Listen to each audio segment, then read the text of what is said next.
Hello and welcome back to the Crystal Lake Railroad on Railroads Online. Today we're going to be taking a look at the new portion of the line that we started to build in the previous episode. And before we get started, I need to address a couple of things that have been brought up to me offline uh, in some feedback on that video and on the series in general. And the first thing, most important, is that I was given the impression that the previous video was a bit difficult to watch. So we're going to be revisiting that in a future episode, and I'm going to be doing a better job of explaining what I'm doing and and why. And hopefully that will be maybe a little bit more entertaining, maybe a little bit less boring. For lack of better words. The second is that uh, during the running sessions, which today will be one, um, when I'm doing some silent running, which in these videos usually gets cut out because they're not as entertaining to watch as the commentary portions, I'm going to be saving those clips and uh, posting compilation videos of the silent running for some ASMR videos that will be posted in a separate uh, series on the channel. So if you guys want to check those out, feel free. I know that I grew up listening to train sounds and locomotive sounds and things like that to help me get to sleep at night. And perhaps that could do the same for you or your kids. Uh, but for now, let's go ahead and get started. So in between this episode and the last, I went ahead and did several running sessions to build up some funds to get some new rolling stock and um, set us up so that we could actually run the new line fairly reliably. Now, I went ahead and bought, and I showed you guys this in the last episode, I bought some uh, box cars. Well, I bought two more. I only had four at the time, so we've got 6 loaded box cars here, and that was part of the offline running sessions that I did so that I could get that set up and ready to go. And in today's episode, we're going to be taking the seed pallets up to the wheat farm. But that's not all we're going to be doing today. We're going to be taking 2 or 3 of these loads up. We're going to be loading up the farm with enough seed to get it to start producing. And we're also going to be coming back down here to this main depot, since it's the easiest way to connect to the wheat farm and the water well that we connected. And we're going to take these new water wagons, these water tankers, up to the wheat farm as well. But we're going to have to stop and fill them up at the water well, which is just up the line from the wheat farm, as we make our way back to the meat packing plant, which unfortunately, until we get a few more industries connected, we're not going to be able to utilize. So we're gonna begin our day with probably a little bit of fueling, but we're gonna be taking Pete, who you met in the last episode, and we're gonna be taking that guy up the mountain. So let's come over here to our climax, I believe it is. I do believe, yeah. Now we're gonna check our water real quick. That's pretty janky to do because I can't actually get up onto the tank. I've got to stand in the tank. And we're going to go ahead and fill that up before we leave, just to be on the safe side. Oops, let's go ahead and bring our turntable around so that we can actually get the locomotive pulled out.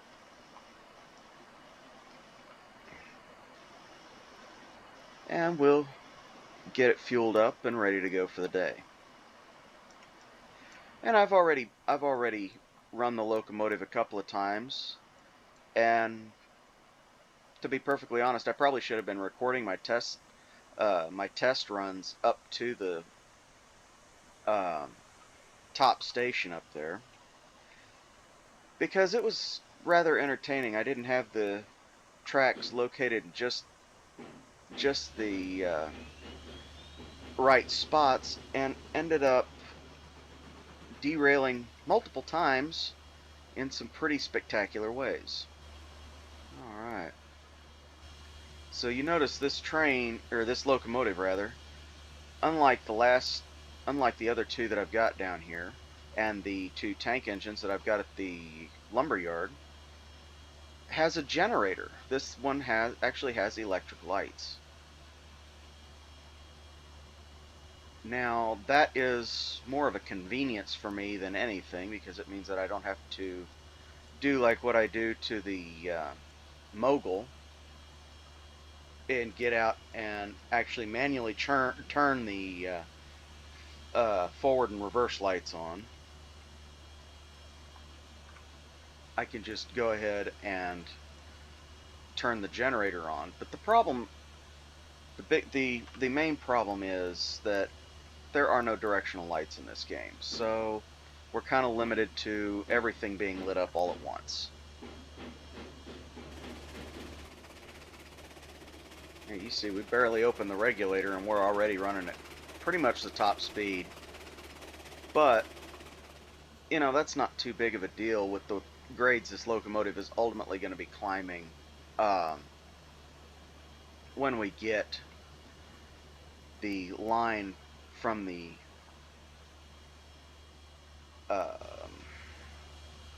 from the wheat farm to the cattle farm. Yeah, okay. Put in, which will be the next build session.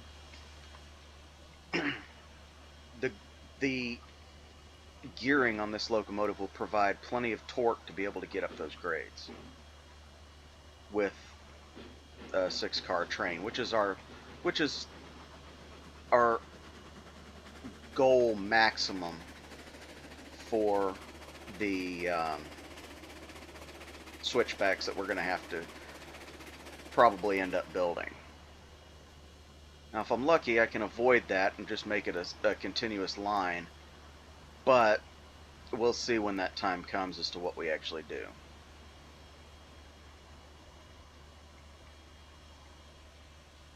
Now, you notice I put in a second water tower here, and that is for a reason. I've noticed that I have some difficulty with that other water tower getting the pipe to line up with the hatch here.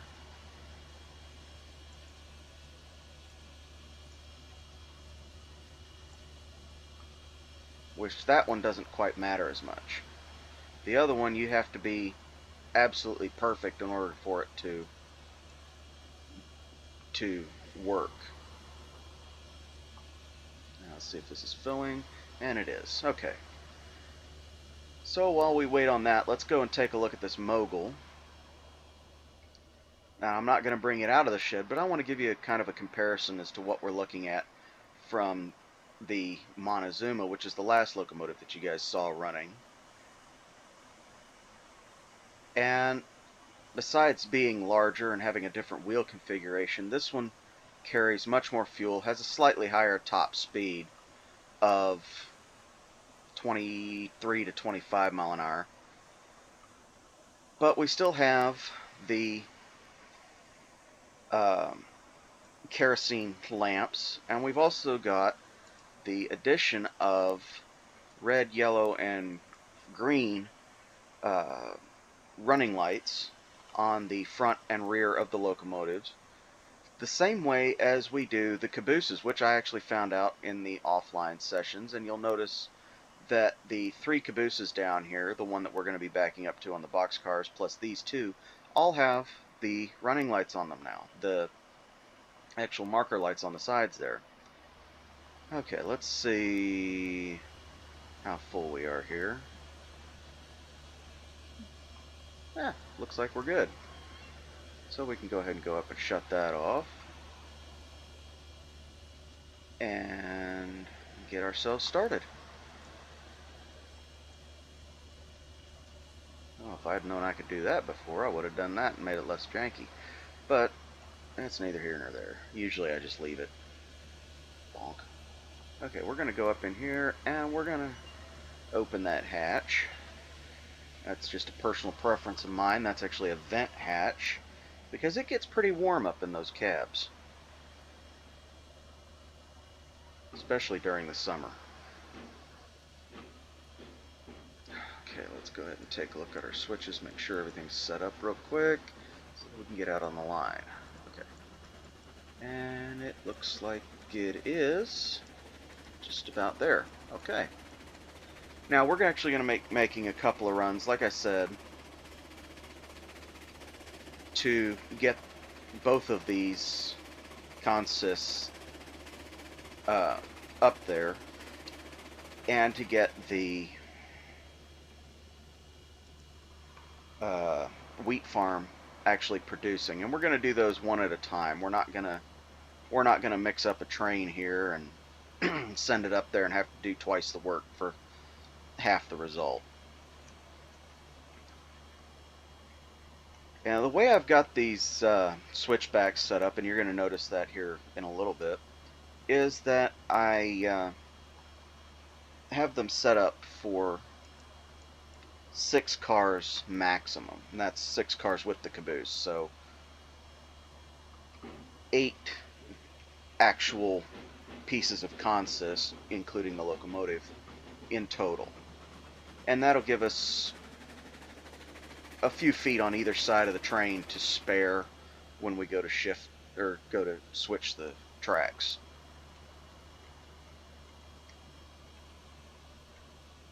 So we're going to back down on this train and start taking it up. Despite this locomotive being quite a bit slower than any of the other locomotives that we have, including the 040 Porter over in the lumberyard, it is actually a very powerful little locomotive and is fully capable of hauling this train up a 3 to 3.5% grade.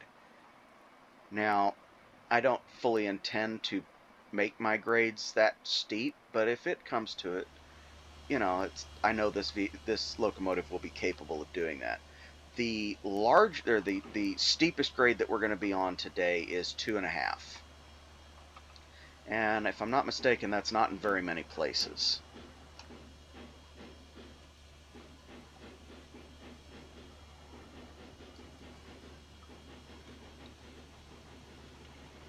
So as we get going here, you're going to notice that this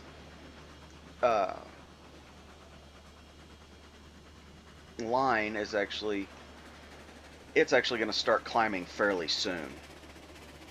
So we're going to go ahead and turn our regulator up and turn our reverser down. We're going to try and get as much speed out of this as we can. Turn it down to 40. And this is as fast as we can go, so this is going to be a respectably long running session for what it is. But yeah, this is more than enough speed to get us up there in a reasonable amount of time. And I think, if I'm not mistaken, it took 5 to 10 minutes to get all the way up the mountain. Oh, sorry for the pauses there. I'm having a cup of coffee this morning. I've got some work to do, so I'm trying to get a video in because I kind of missed being able to record over the weekend. I'm having some folks repair a foundation on a rental property that my mother has, and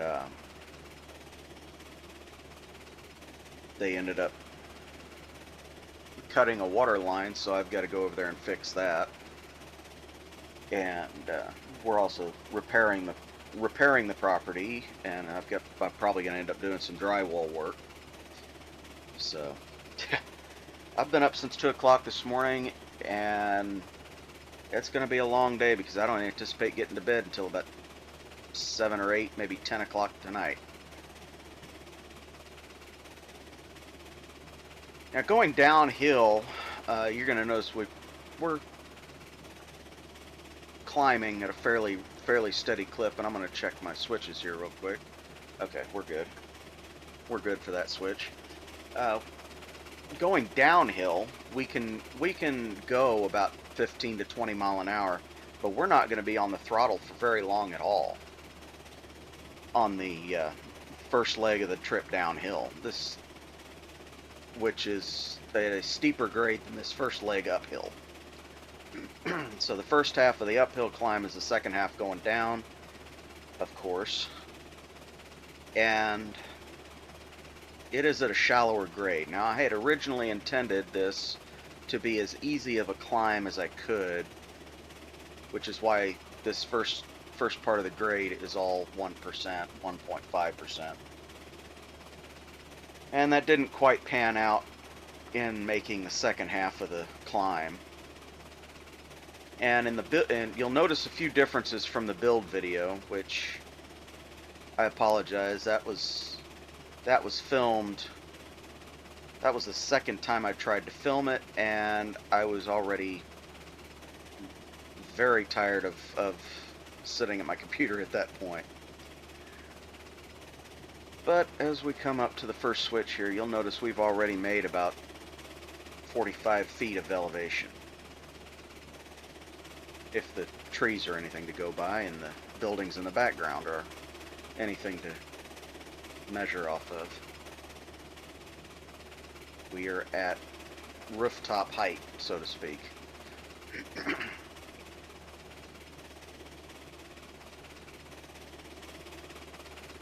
Now, if anybody knows more about switchbacks than I do, maybe you could answer any comments that might crop up in the, or any questions that might crop up in the comments as to why we go forward and backward like this. My basic understanding is that it's just the fastest way to climb a grade.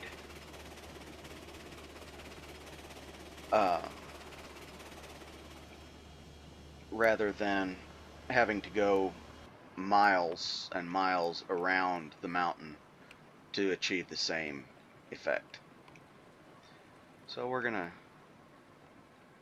watch here from the caboose, and once we get up past the switch, I'll show you the amount of space that we usually have to deal with when I come to a complete stop.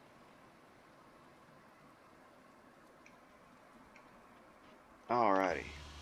So, I actually extended this one out because we had only a few, we only had a few inches. Like the original stop was right here where I'm sitting, and that wasn't quite enough. So we extended it out a little bit. Or I did anyway. I'm the only one building on this right now. But come back here and we'll switch the track and work our way back. And work our way further up the hill.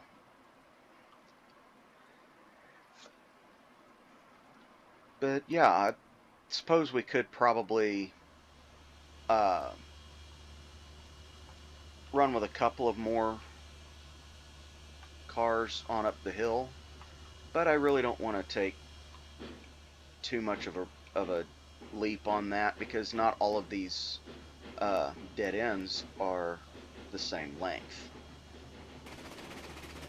When we get up here to this top station, I'm going to go ahead, or this not the top station, but the meat packing plant, I'm going to go ahead and cut and get myself another cup of coffee, and then we'll start our way up the second half of the trip and get this train unloaded at the wheat station. But for now, you can kind of see the change in elevation just at the 1% grade is pretty significant. See if we can't get a little bit more speed out of this guy. Yeah, there we go. Now we're doing 10 mile an hour. And we are just tooling along here, and this thing's just chuffing its little heart out. Now, something you're probably going to notice in later running sessions, not so much now, because we're not on a part of the line where it really matters. But I ended up having to take out all the telegraph lines because they decided they were going to start glitching out while I was laying new ones down to connect up the two telegraph stations at the meatpacking plant and the top station.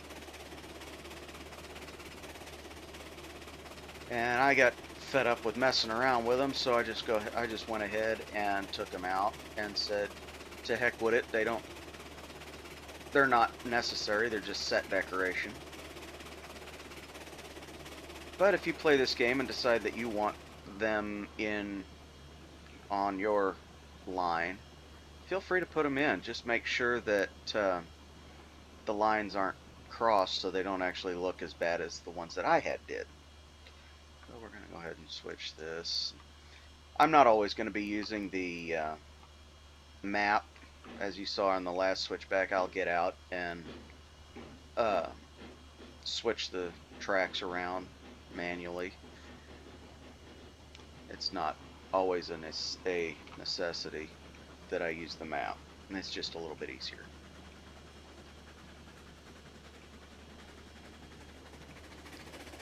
So as we start up this third incline here,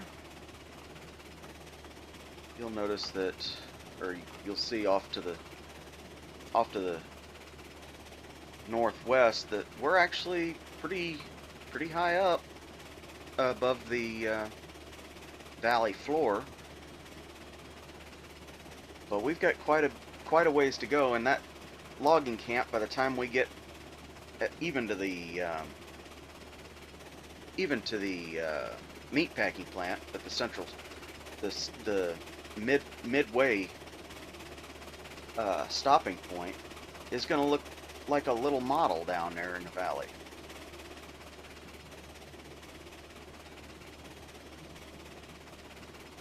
Now, I didn't explain this in my building session, but I probably should have, which is why we're going to be revisiting it. The tightest radius on the track that we have available is 30 meters.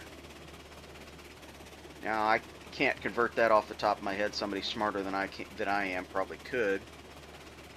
But with that 30-meter track, we would not even be able to run this locomotive up this hill and have it look even mildly realistic.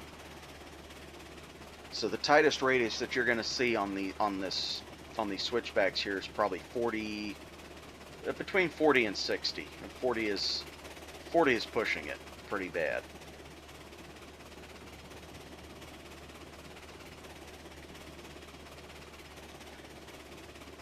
So I normally try to stay around 60 to 120 on my tight curves. But you'll see that some of them are tighter than that.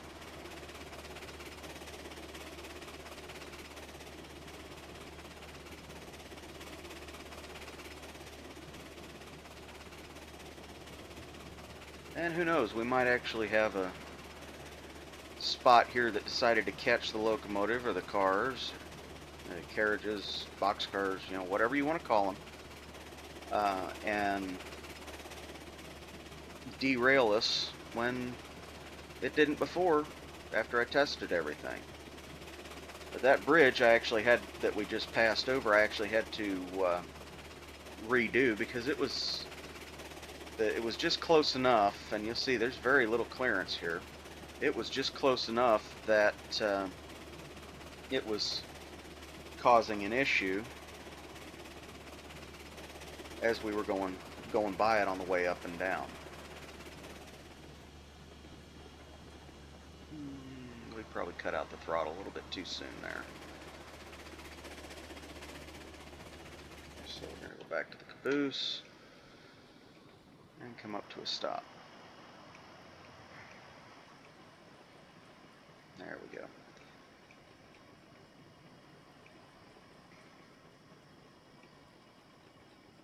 Now, there are more maps in this game than just this one map.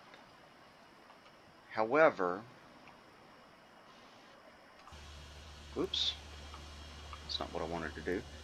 However, we're going to stick with this map until we get it built out, and we can do that for other maps as well. I've got an idea for another map that we can do, but I'm not going to start it while this one's still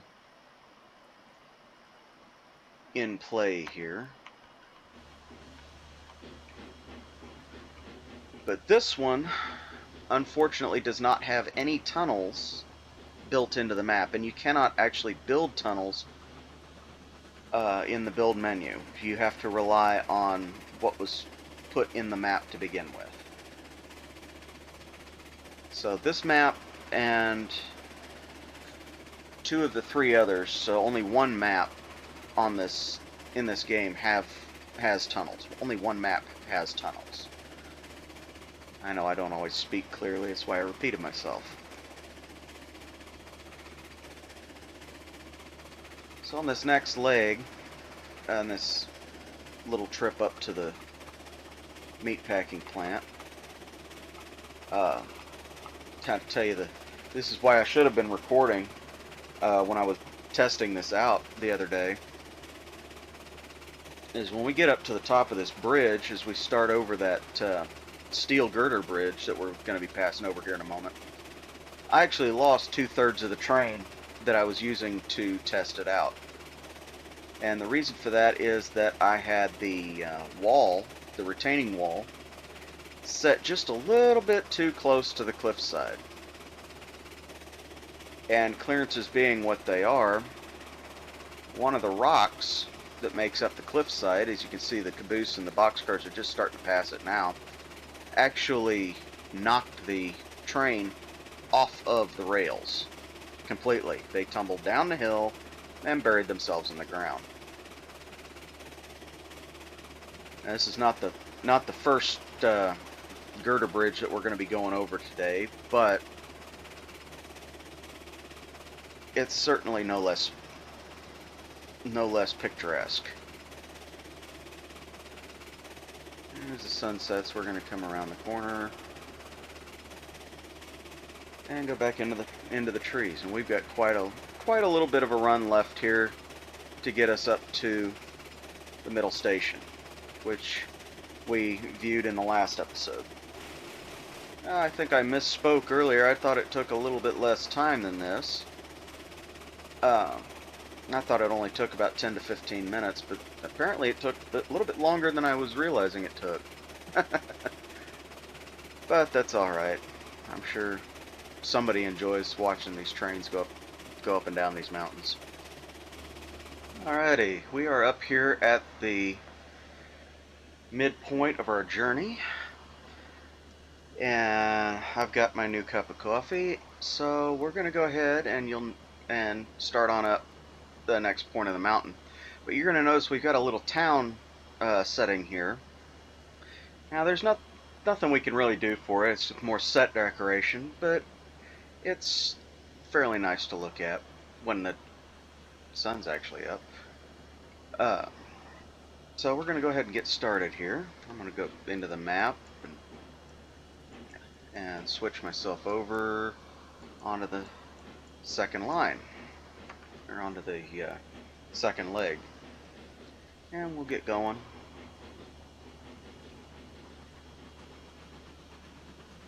And as the sun comes up here in a little bit, you'll be able to see the second part of the line and see what we've got in store for us. Now, you guys haven't seen this part of the line yet, so it's going to be fairly interesting to look at. I finally managed to get it figured out and built. It's a little bit different from what I had planned, but it works. And if anybody's wondering what kind of coffee I'm drinking the Starbucks K-Cups pumpkin spice. I'm not too thrilled with it, but I think I just got a bad batch. that, and I'm used to grinding my own coffee and making it from basically from scratch. So I can kind of taste when, oh boy, it's getting ready to really start raining here. I can usually taste when things are a little bit off, and these K-cups ain't that great. Coffee's okay. It's just a little bit flat. It's not quite as strong as I'd like it. Doesn't taste quite right.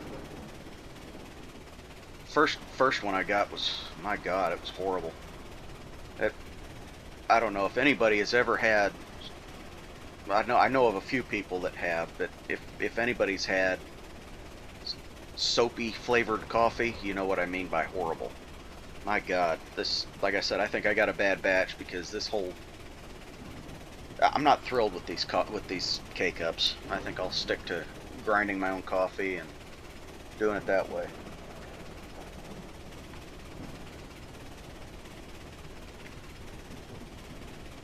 And for me, Starbucks coffee is just kind of a. It's kind of a backup to what I usually drink, and I'm not affiliated in any way, but I'll tell you what, if you guys ever want to try some really good coffee, go to the Bones Coffee Company. I have never had a better cup of coffee in my life, and I've been drinking coffee, well, regularly for about 3 years, but I've been drinking coffee for 30 out of my 35 years of life, so that stuff's good coffee. Okay, we're going to come up to the stop here, and we're going to go ahead and, I think we're well past that switch now, but we're going to go ahead and stop here. Yeah, you can see on the map there's not a whole lot of room left between us and that stop and us and that switch, so we're going to go ahead and start our way back. And you can see as the sun starts coming up, this locomotive is having no trouble whatsoever on this 2 to 2.5% grade here. So I can only imagine that this locomotive won't have any problem on a 3 to 3.5, maybe even a 4% in the next build that we do. There's my clock again. I know you guys heard it in the last episode. Probably in every episode thus far. Nothing I can do about it.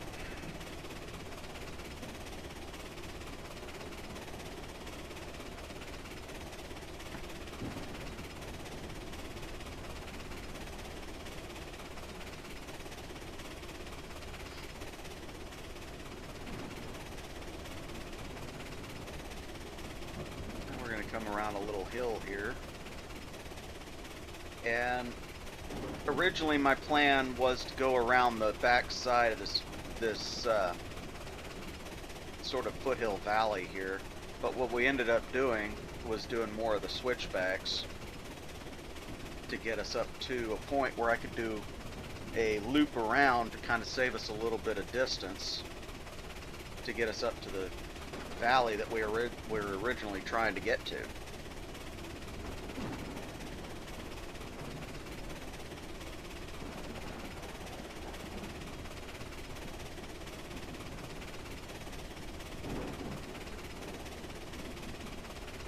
A lot of the times in the building sessions, you're going to see that I use these wooden trestles, and I kind of prefer them to the girder, the steel girder, which you can see over there in the distance that makes up our loop. I kind of prefer them to that. They look a little bit better, in my opinion, than the steel girder or anything else like that. And you've really only got 2 options of bridge. 3, but I kind of try to avoid using the 3rd option. But you've got the wooden trestle here, and you've got the steel girder beams bridges up there that you can see in the loop line. You've also got the steel truss bridge, like what we've got on the causeway over at the sawmill. Now those I would more typically use to span over another line, and I had tried to do that on the under overpass that we're going to be going through, the two of them that we're going to be going through here fairly soon, but I could not get it to work at all because they act like switches when you put them in, and they completely negate any slope that you have in your line at all. They are dead level regardless of where you put them.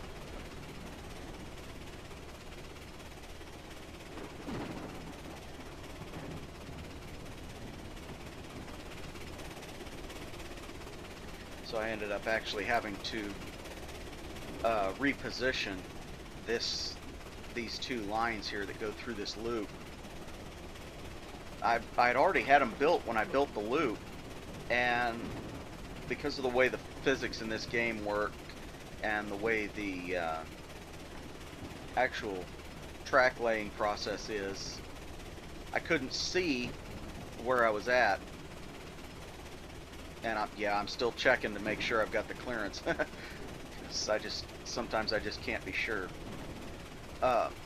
Because of the way the actual track laying process is, you can't see where these supports are going to be.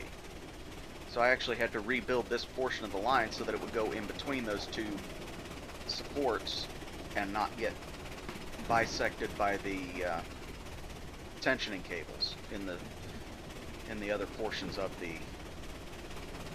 girders.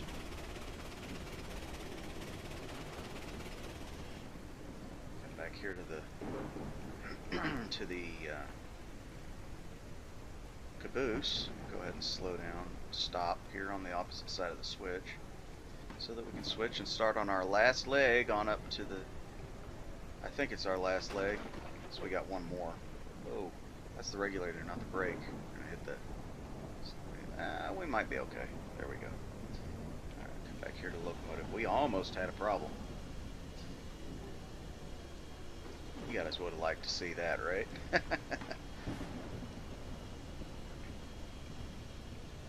I know my second running session with all the derailments,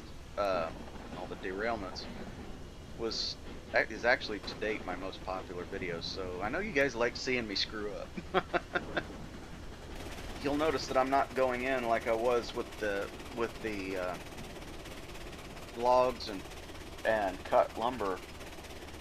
You'll notice I'm not going into the map and switching these tracks back to the way they were. Well, that's because we've got to come back down the same way that we went up. And leaving them switched the way they are just kind of facilitates a little bit easier of a traversal back down the mountain. The one thing this game is missing, which if they ever implement it, I will definitely get a better view of this, of trains passing through this loop, is a cinematic camera. And I can do it, but I gotta leave the train. I can do it now, but I gotta leave the train completely in order to get to it. And I don't really feel like taking the time to set something like that up. I'd rather either have a running session with a friend of mine, or have them implement a static cinematic camera, because this would be quite the view. This train is probably 150 feet in the air right now, and it's if anybody's ever been to the Georgetown Loop in Colorado, that's quite the sight to see. And in fact, I think you can look up pictures of it online. Okay, I guess we do have one more switch back. I I couldn't remember from my last running session. I've been insanely busy this last week. Like the previous video, which again I apologize for its quality. That not my best work. Um, and this probably won't be either, but you know it's better than the last one. Um, that that previous video was filmed and edited in about 6 hours. So I had the original 3.5 hours of filming that you guys saw, the filming of the episode that you guys saw, and I edited that. And it was 3.5, 4 hours of footage that I edited down to the length of the video that was ultimately posted, and that was all done in one continuous stretch. I didn't have the time to sit on it for a day like I had with the previous videos before that. So you kind of know my process in that respect. Is I'll film a video and I'll sit on it for that day. If I get around to editing it that day, I will. If not, I'll do it the next day or the day after. But usually I am incredibly busy during the week. See, I don't actually have a regular job. I kind of work for myself. During the summer, and I better check these switches because I think I left them, and I did. Okay, we're going to go on the outside line. That's what we want. Okay. Yes, we want the outside line. We're going to pass by the water well and go on up to the... And I don't know, it doesn't really matter which side, but we're going to go on up to the...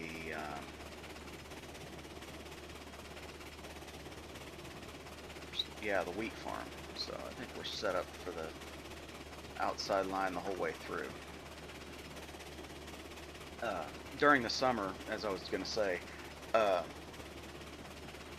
I do a lot of mowing.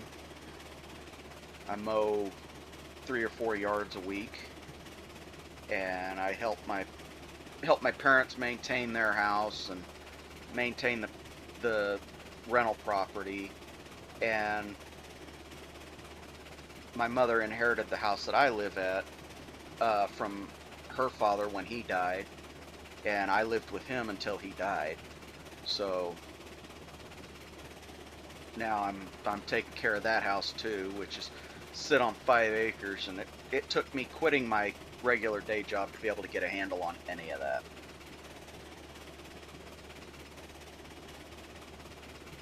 And it is still, I'm still way behind in getting the property that I live on cleaned up and back to looking the way it did. But we made a lot of progress over the last couple of years that I haven't been working. We lost a little bit of ground this year, but that's due to some problems that we've had with the rental property. I think we go around the other side to offload these seeds. I don't really know if we end up going past it, because I have actually never been up here except to lay the track, and I really can't remember what side we need to be on. But if we end up needing to be on this line in, we can reverse or just go around the loop again. It's not a big deal.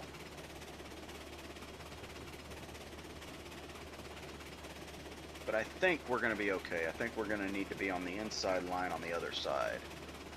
So let's go ahead and set ourselves up to be on that line. I think we can do that over here, yeah. Yeah, there we go. And when we get some more funds, we're going to go ahead and get another rake of boxcars, and we're going to leave one. We're actually going to get 3 or 4 rakes of boxcars, and we're going to leave a couple up here because they haul the wheat and the seed pallets. And we're going to leave a couple up here. We're going to take a couple down to the main yard, and we're going to just have it set up so that we can have an easy run. We can bring a loaded train up here and take an empty one back. And we're going to do the same with the water wagons too. So we're going to come around this loop, and believe it or not, this is a smaller loop than the causeway. It's a tighter radius. I actually made that causeway down there at the sawmill quite a bit wider. I think it was 90 meter. I think this is 60 at its tightest.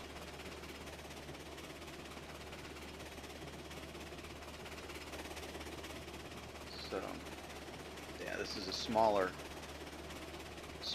loop, and my thought was, you know, in the interest of suspension of disbelief here, because this is only a video game,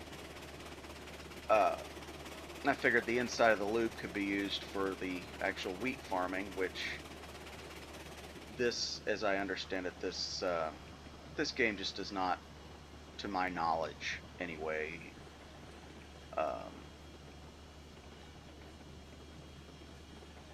depict the actual process of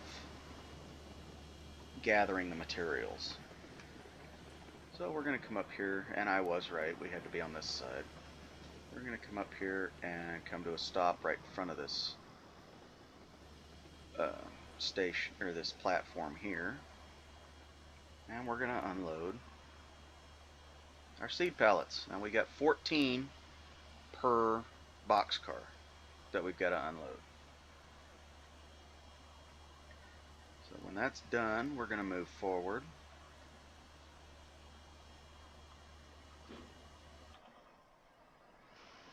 And do the next. Alrighty, we are coming up to our final car here, our final box car. We're going to go ahead and unload it, and then we're going to start back down the mountain. Now it looks like we're going to get away with not having to load up a full train, but we are going to we're going to bring it up here, and we're going to go ahead and put it in the little yard here for the next time when we actually need it. Oh, I didn't bother checking any of these switches, so I got to go back through here, swap everything around.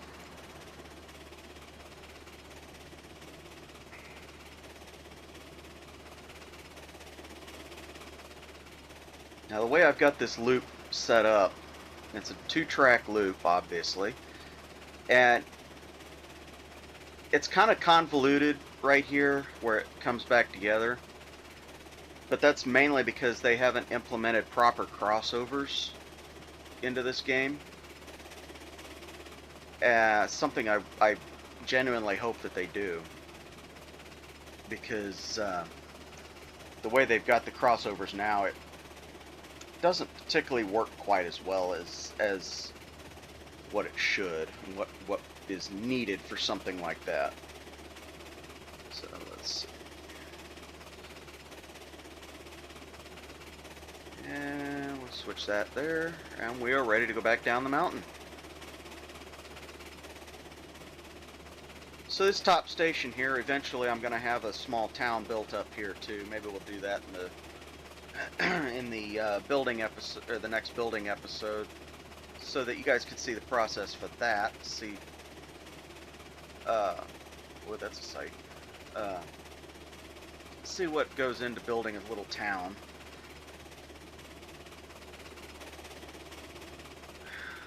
Whoa! Ah!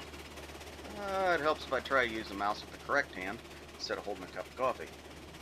Yeah, ultimately we're going to have a couple of locomotives up here that are going to service the water well and the wheat farm. and the cattle farm on the other side of the mountain. But for right now, we've got this one little locomotive, which is actually going to be one of the locomotives that stays up here when we get to that point. And we'll probably bring the Montezuma up here because it's going to be on flat ground. And we can actually cut out the throttle here and just coast.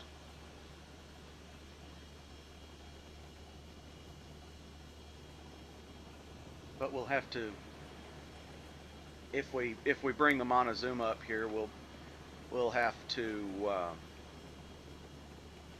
do it light engine so that it can actually make it up these hills, or make it up these switchbacks.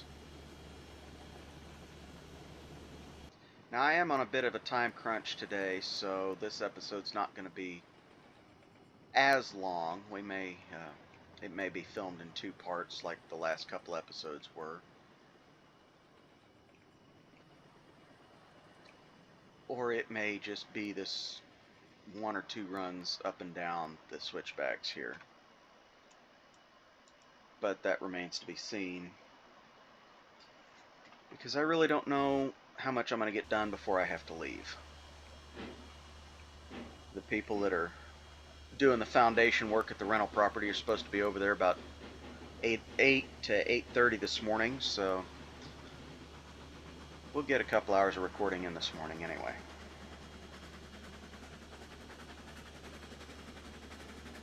I figure 3 cups of coffee ought to keep me awake most of the day. Even the weight of the empty train behind the locomotive is going to pull it down this hill. And I've noticed that if I don't keep on the brakes, I will be doing 20-25 mile an hour down this grade, and believe me, it's scary going down this grade at anything more than about 15.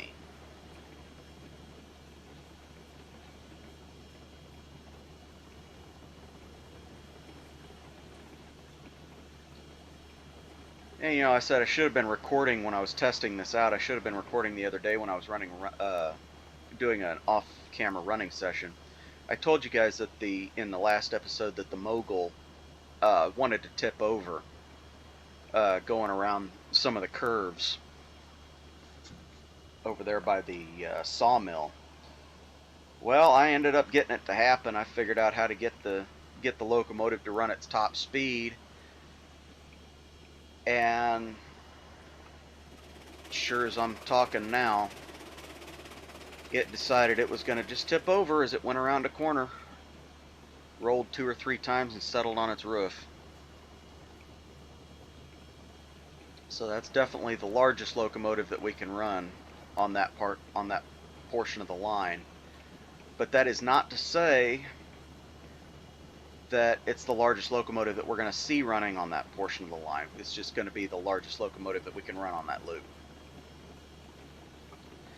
The largest locomotive that we can actually run proper on this line is going to be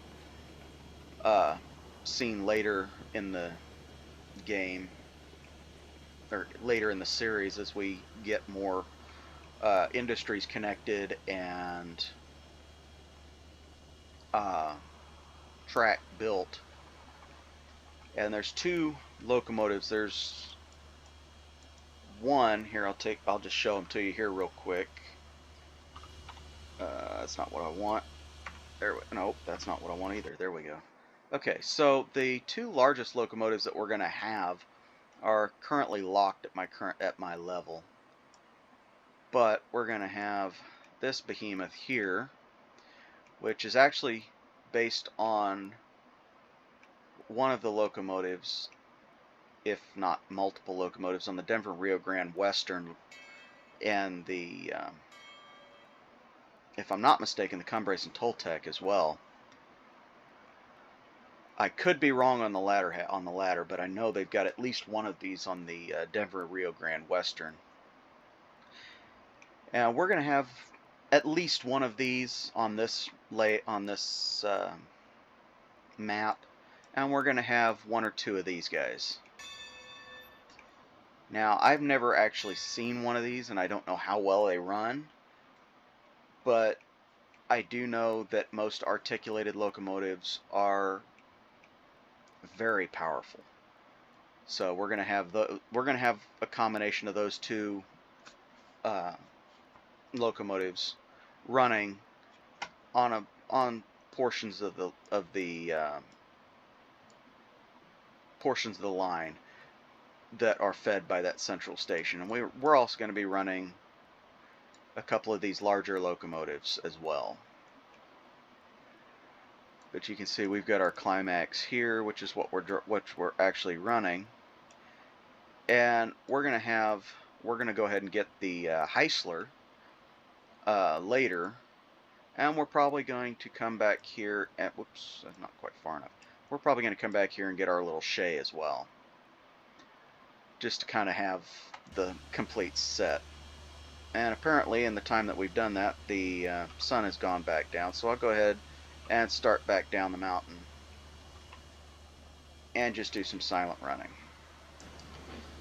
Alrighty, now that we are pulling back into the central depot here, you'll notice that we're actually facing the opposite direction as to way we started.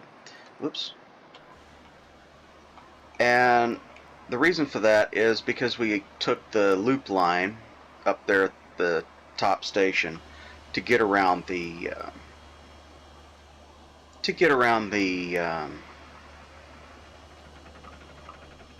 wheat farm.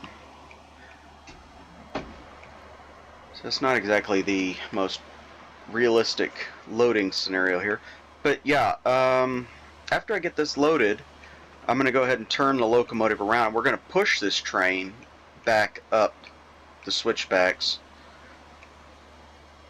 That way we can see something, or we can see how these locomotives would more often than not be used prototypically.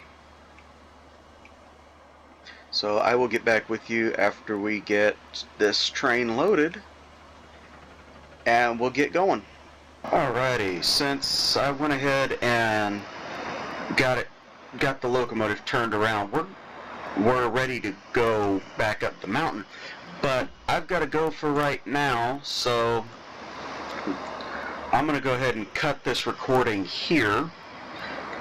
And I don't know whether it's going to be day or night as we start up the mountain again. But when I come back, I will film the other half of this video, and we will go from there. So, for right now, I will return. Okay, so we are back, and it has been a very long day. Unfortunately for me, it started at 2 o'clock this morning, and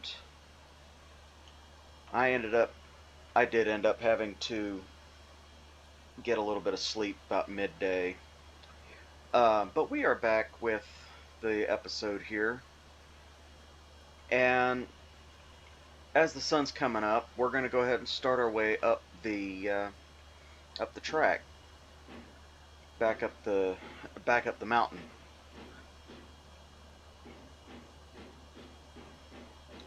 This particular configuration is pretty prototypical, where the logging locomotive would be pushing the train on a number of lengths of the switchbacks and then pulling it on the way up. Now, that's kind of a given anyway, but the configuration that you see here that we finished off the last recording with is more normal in that sense.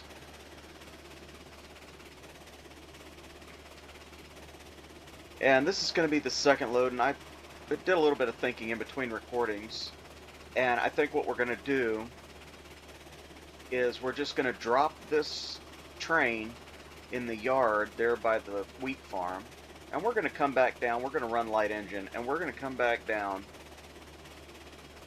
and pick up the water tanks, and we're going to bring those up. Now I can't guarantee how long this episode's going to be, because like I said, I'm doing it in 2 separate recordings. But you know, like I said earlier, I'll be saving the silent running sessions for a separate video.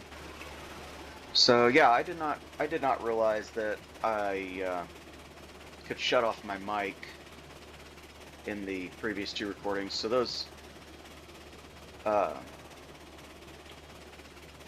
the running sessions for the first 2 episodes are probably going to have my voice. I'm probably going to be talking to myself quite a bit in them. But I'll try and cut out the bits where I am. So I think our goal for this video, once we get the water tankers up there and filled up, is we're going to bring the Montezuma up to the top station, and we're going to park it in that shed. And we're going to see what we can do about buying a smaller logging locomotive, probably the Shay, to start with, so that we can run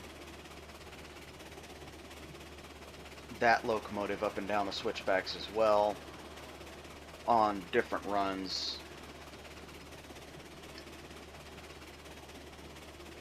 But it just depends on how much money we've got to begin with in game as to what we ultimately do. I may, if we can't get a locomotive, I may spend a little bit on some more rolling stock, but we'll see when that time comes.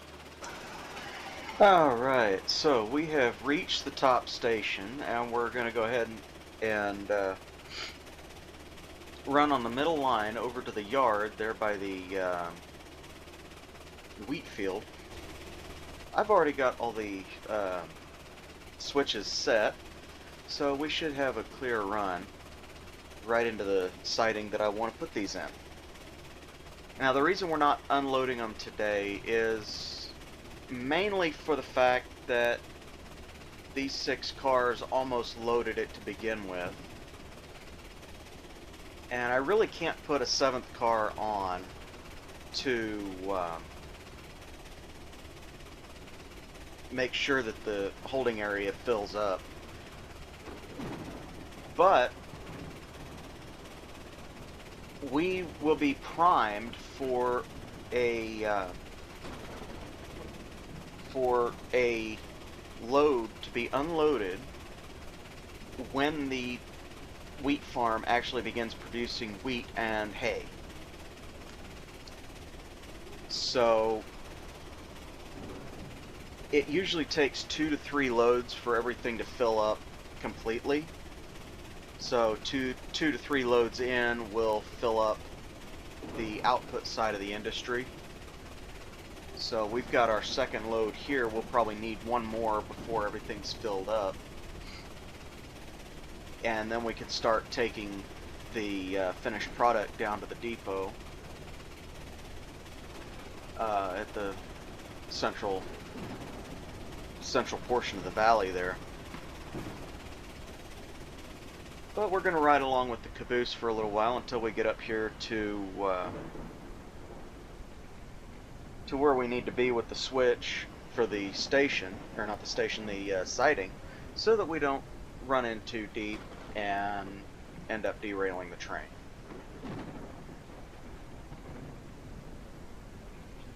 And the reason we don't want to do that is basically because it'd be a little bit more work than we'd need to do.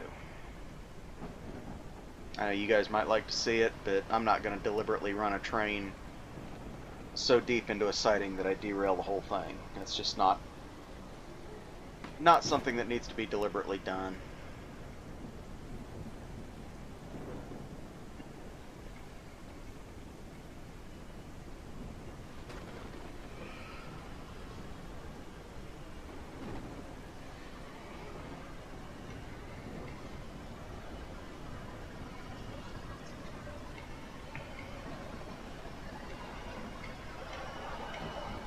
It's pretty spooky out here at night with this thunderstorm, huh? I think it'd be pretty cool, you know, have holiday updates where something like this, if when the lightning flashes, you would see something walking across the field that you wouldn't normally see in like the daytime or even at night in fair weather. You know, something like a Sasquatch or something like that. I think that'd be pretty fun. Just something kind of horrific. Maybe the headless horseman, because it is that time of the year when I'm filming this. You know, just little Easter eggs here and there, little fun things to keep an eye out for. That'd be the kind of stuff that'd be pretty cool to see.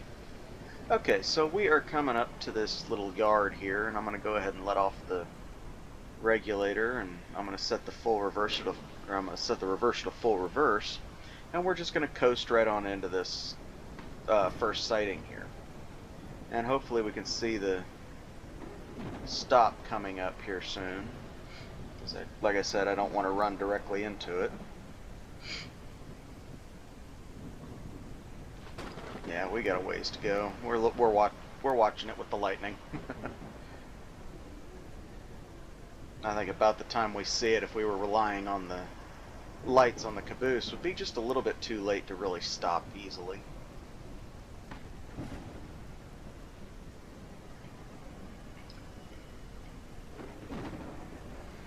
But yeah, we're coming up here to a nice smooth stop.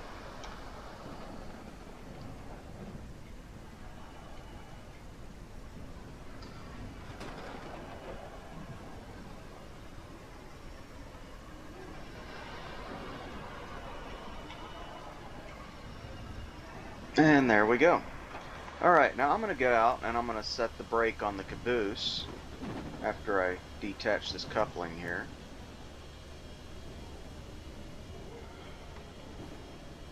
It's extremely dark out.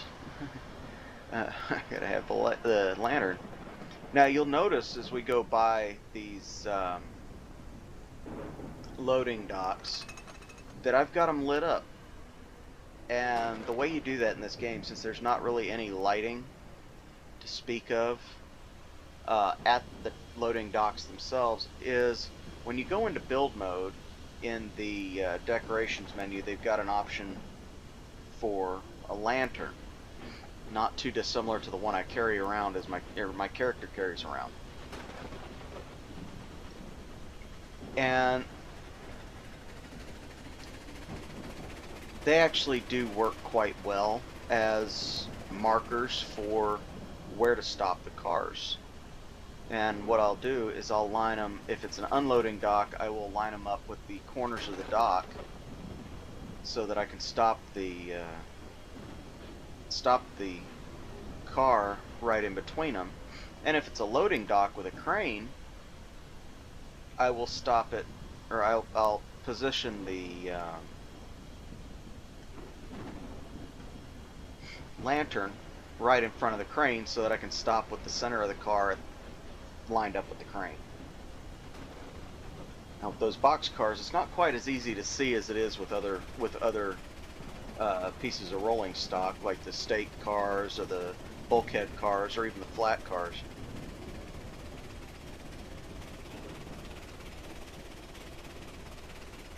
But it's fairly useful. It does have its perks, and as we come by, you'll see some of them.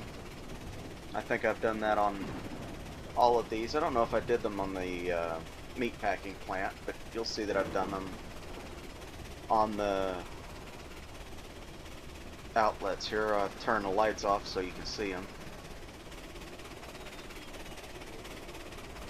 Hear the generator wind down briefly. And you can see those lights in the distance, that little red dot in the distance, that's the water well. And we'll be passing by that here momentarily.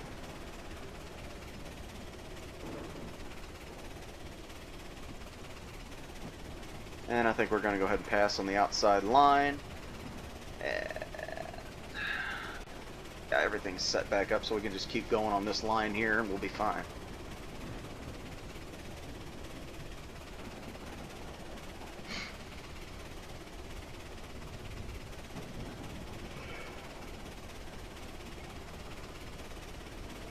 Now, with these water wagons that I've got, I don't actually know.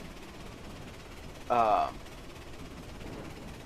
I legitimately have no idea how they load.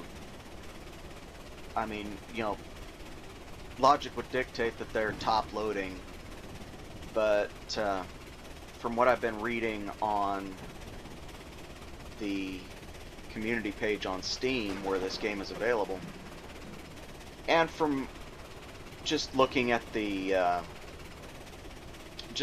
facility here, this water well, it kind of looks like there's another option in the form of a water spigot down low. You can kind of start to see it as we pass by. So when we go to get those water tankers, we're just gonna find out in real time how they load. So I will join back up with you guys when we get back down and go to pick up those cars.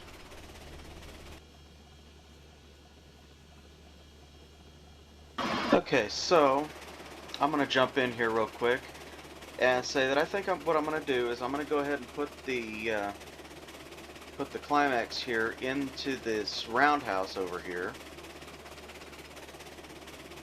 so that we can go down and get the Montezuma, since it's going to be up there, since we're going to go ahead and put it up there at the top station, and we're going to run it up and see if it'll make it.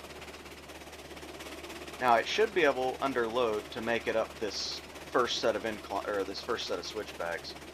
And if we need this locomotive here, we'll go ahead and bring it back out of the roundhouse. But for now, I think we're going to put it here, and we're going to go ahead and travel down and get the Montezuma and hook it up to the water tanks. Okay, so we're going to go ahead and fast travel back to the central station and pick up the Montezuma and the water tanks, and we'll see how far up the mountain the Montezuma gets. So let's go into our map, and we didn't actually need to come into the telegraph office, but it doesn't hurt for a little bit of added realism. And we're going to go over here, and just like that, we're ready to go. And we're over here, right where we need to be. So let's go over and get the Montezuma. Helps if I stay on the path. It's already... sounds like it's already talking to us, doesn't it? Okay. So instead of just immediately jumping in, we're going to go ahead and bring the turntable around. Okay, so we line the tracks up here real quick, and it's got to be pretty close, and that's pretty close. Okay, so we're going to go ahead, whoop, helps if I don't fall in the pit, turn the headlight on. Let's go ahead and check our fuel and water here real quick. If we need to, we'll fill it up. Looks like it's full. And yep, it's pretty full. So we're going to go ahead and bring it out. Seems like forever since we've had this guy running. Well, for you guys it's only been 2 episodes, but for me it's been quite a bit longer.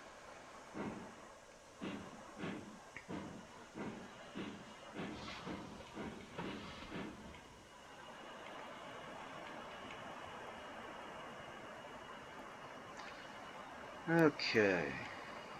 And since this locomotive is already pretty well loaded up with fuel, we're not and water, we're not going to worry about fueling it up today. We're just going to run it up with what it's got on it, or got in it, and we'll see how well it does in the higher altitude. I don't think this game really simulates the difference in altitudes, but I know that it's going to probably struggle a little bit to climb up the hills, just under the weight that it's going to be pulling once we get it up there. Even with an unloaded train. So I'm going to go in on the map, check my switches real quick, and it looks like everything's lined up so that we can back in and grab them. Grab the water tankers and head on out. Okay, I just wanted to break in here real quick as we're approaching the caboose so I can shut the brake or release the brake. And I wanted to go ahead and showcase the interior of this little way car here. Now it's still technically a caboose, but it's quite a bit smaller and doesn't have a cupola on it. And cupola being the area right in the center that we'll go ahead and take a look at the other caboose right here next to us is this bit up here on the top that you can just sort of make out. That's that bit right up there at the top. And this little way car doesn't have that, so that's not really that big of a deal, but that's why I've got it on this set of cars here. And we've got oil tankers that we're going to have that's going to have the same type of caboose on it. So now that we are hooked up to these water tankers, we're going to go ahead and start back up the hill. But since we didn't come down the hill with our Climax locomotive with Pete, we're going to have to head, and we're going to have to switch the switches as we go. Do I have another brake on? Certainly feels that way.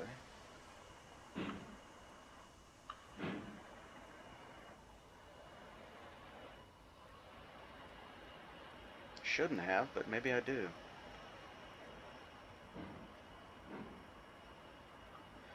Now, I've said it before and I'll say it again, this is usually a two-player game. The second player could be brakeman on a train, or they could be the engineer, and that would leave me to be the brakeman. And I know I shut the brakes off. So this locomotive is pretty well maxed out with these cars.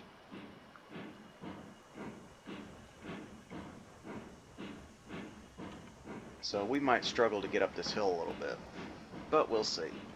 We'll see what it can do. I know that once we get on the flat ground, it'll be all right.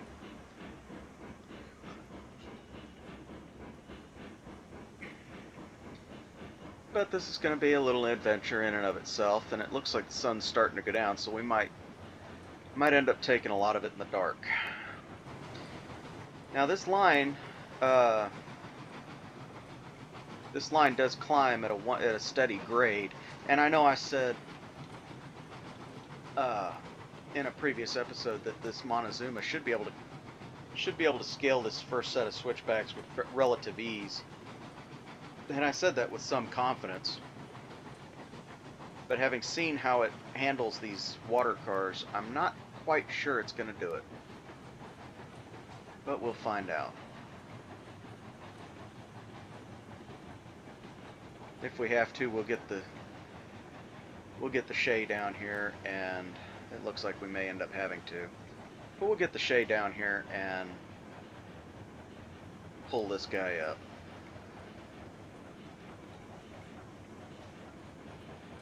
But you can start to see why the Shay, the Climax, and the Heisler are probably the better options for these inclines.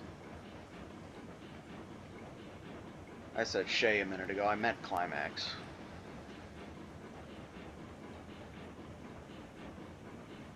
But yeah, you can see that we're already struggling to maintain a speed here of any degree.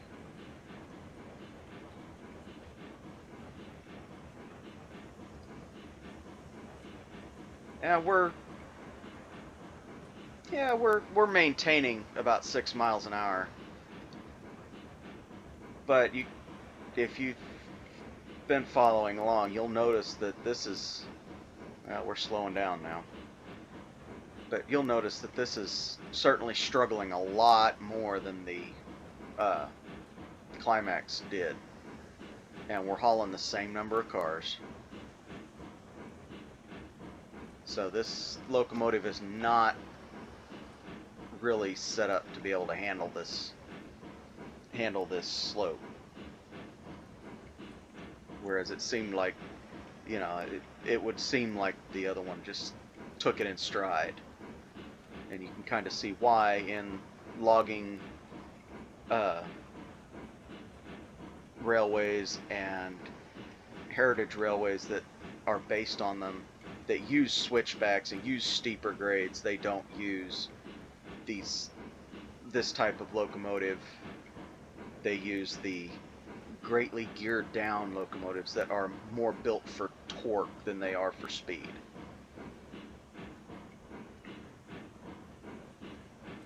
So you can definitely see that we're having a little bit of trouble getting up this grade, and this is just a 1% grade. But it's a continuous slope, which is the only real way to make any kind of headway when doing this sort of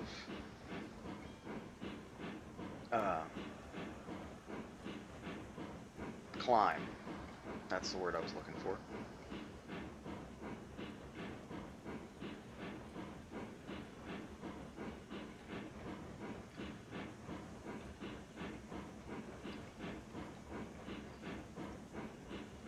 So not only does it look slower, it sounds slower, it feels slower.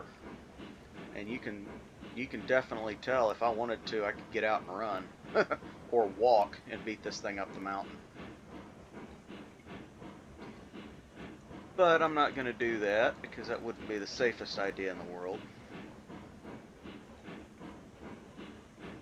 But we've got 2 or 3 more of these to go. I believe we've only got 2. Let's see, 1, 2. Yep, we've only got 2 left. And you can kind of sort of see that I don't think it's going to make it. I said earlier that it would, and I was pretty confident in it, but now, like I said, seeing how it was struggling to pull these cars, and they're not loaded, seeing how it was struggling to pull them, I'm not so confident that it's going to make it. But we've made it up this first leg here, and we'll see how it does on the next 2.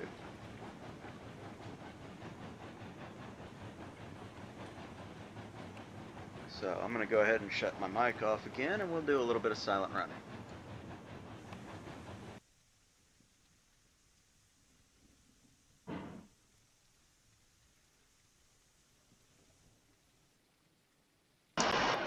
Okay, so we've run into a little bit of a problem on this or on this next switchback.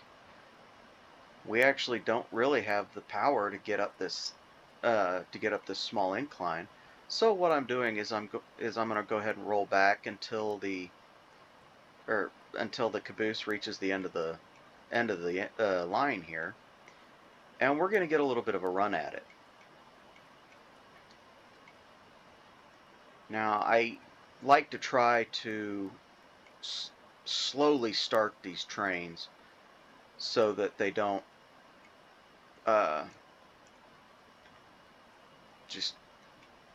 so I don't get into the habit of quick starting them in case the developers actually do implement wheel slip on all the locomotives. And in doing so, I did not have enough actual torque to get the train moving. The actual weight of the empty cars in the caboose actually started to drag me back downhill. And you can see with the the Climax, that I was stopping just short of the switch, just after I'd cleared it to switch the track over to the next leg.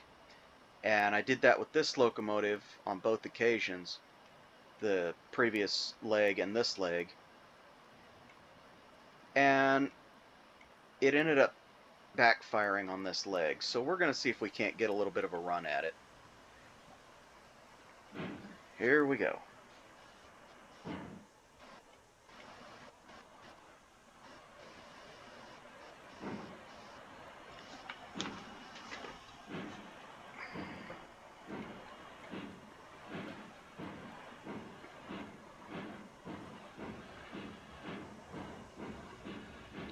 Now we've got our regulator open completely. If they had implemented wheel slip, those driving wheels would be just turning like crazy. But right now they're not, and it looks like we might actually make it over this little hump that I had to put in the line, and we may end up making it up the next incline. So it looks like we're rolling. Looks like we're doing all right. So if we end up stopping about halfway up the hill, I'll let you know. But until then, we're going to go ahead and go back to silent running, and I'll see you when we get to the middle station.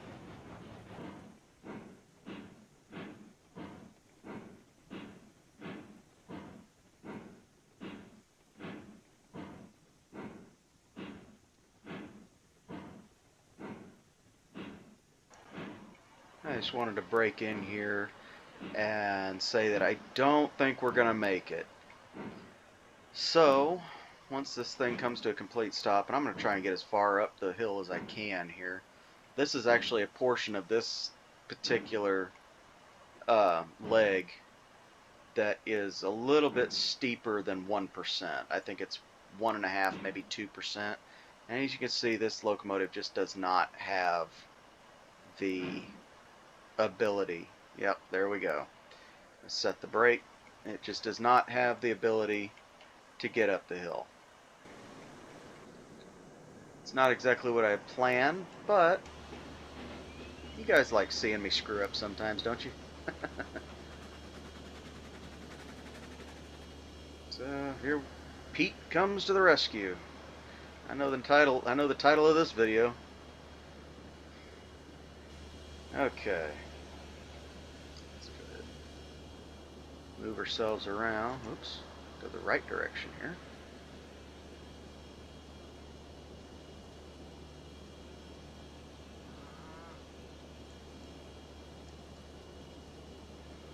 Let's see if we can get ourselves lined up.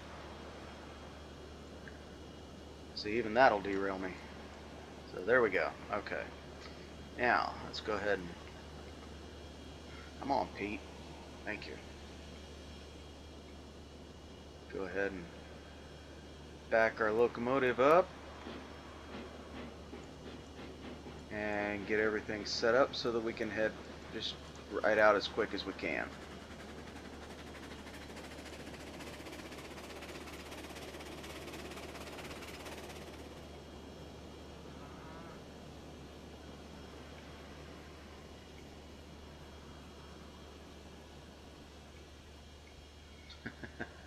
Insert Flight of the Valkyries theme music here. Oh, if it wasn't copyrighted, man, I would.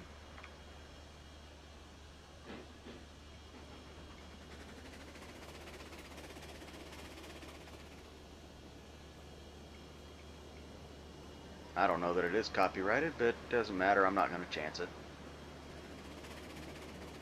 Which is why I've got the music for this game turned off. I don't want to chance any music that I put on these videos being copyrighted, especially not with only a few videos on my channel. Okay, let's get that switched over, and we're ready to... Oops, almost ready. Helps if I turn it, set the regulator to or the reverser into reverse.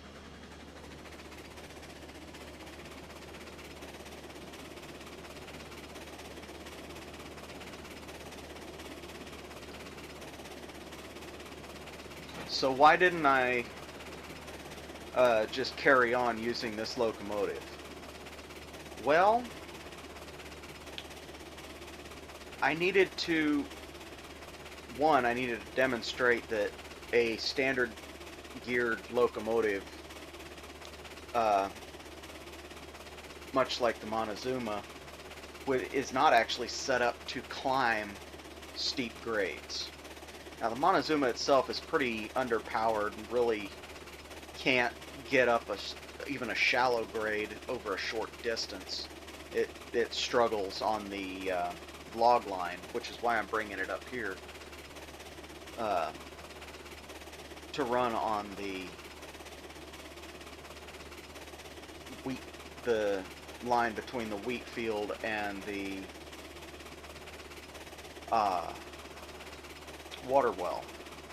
I figure that's a pretty short run, and I've got that top station right there, so it shouldn't struggle too terribly much on that.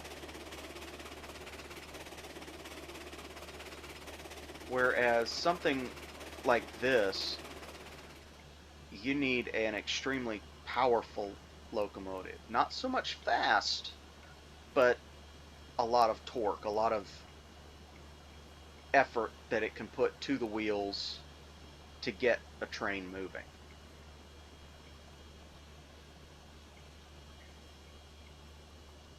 And for something like this Climax here, that 1% grade that the Montezuma got stuck on, at 1.5, 2%, you know, it's nothing. You saw that at the beginning of this video. But even some of the more powerful traditional wheel arrangement locomotives will get stuck on a long grade like this, which is why you've got, you know, double headers, triple headers back in the day, and even locomotives like the Challengers and the Big Boys before they did away with steam. They were meant to haul heavy loads. They weren't always fast, you know, 50, 60 mile an hour is their top speed, but they could haul a lot, and they could climb grades that the smaller locomotive could not do under the same load. So believe it or not, we weren't very far from our goal. If I'm not mistaken, we're going to be passing by. Yeah, we're going to be passing by the Montezuma and the water tankers here fairly shortly. Get out of the trees. So we made it most of the way up this second leg over the night time, but you just didn't quite have enough get up and go to get it up to the next switch.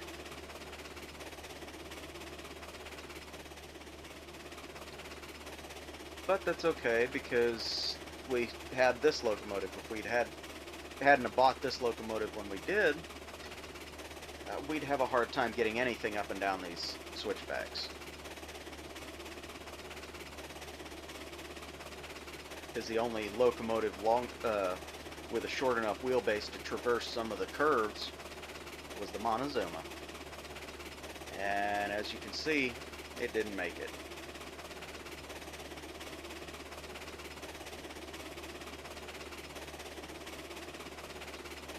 So we're going to come down here and we're going to knuckle up to the locomotive, and we're going to pull it up the hill. Finish pulling it up the hill anyway. I knew I was probably going to end up having issues as soon as I started up the hill and we lost all of our speed on that first leg, but I didn't think we were actually going to stall out on this first set of switchbacks, because, you know, like I said, with the exception of this tiny little bit here where I had to go a little bit steeper to get the tracks back to ground level, all of this is a 1.5% grade. Nothing is over that, except for this one small area, and that's where this area didn't quite make it. Now, if you saw, this switch just changed over on its own as I was coming up to it. Now it's designed, the program, or the game is programmed to do that. It's not exactly the best way to go about switching tracks, but I legitimately forgot that it was switched that direction, and it doesn't really affect the driving of the locomotives that bad. That said, if it doesn't do it fast enough, it can cause a derailment.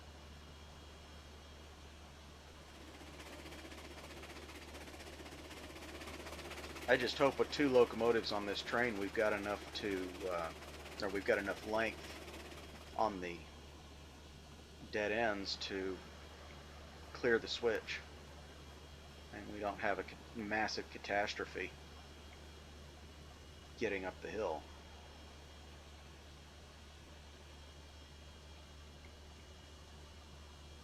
Okay.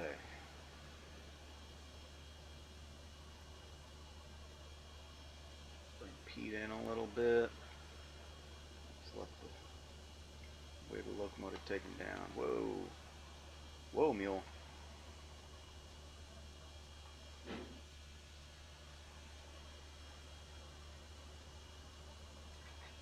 There we go.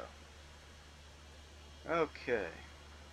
Now, one beautiful thing about this, and I'm pretty sure that it's the case with this one. Yeah. Okay. So, reverser's in full forward. This one should be in full reverse. The beautiful thing, and it is, okay. The beautiful thing about how this game is programmed is both of these locomotives are going to be driven at the same time. And that makes it a one-player game, a little bit easier of a one-player game, but it's really supposed to have 2. You really should have 2 players to do stuff like this. But I'm going to go ahead and do some silent running so everybody can hear this, and I'll get back to you when we get up to the top station.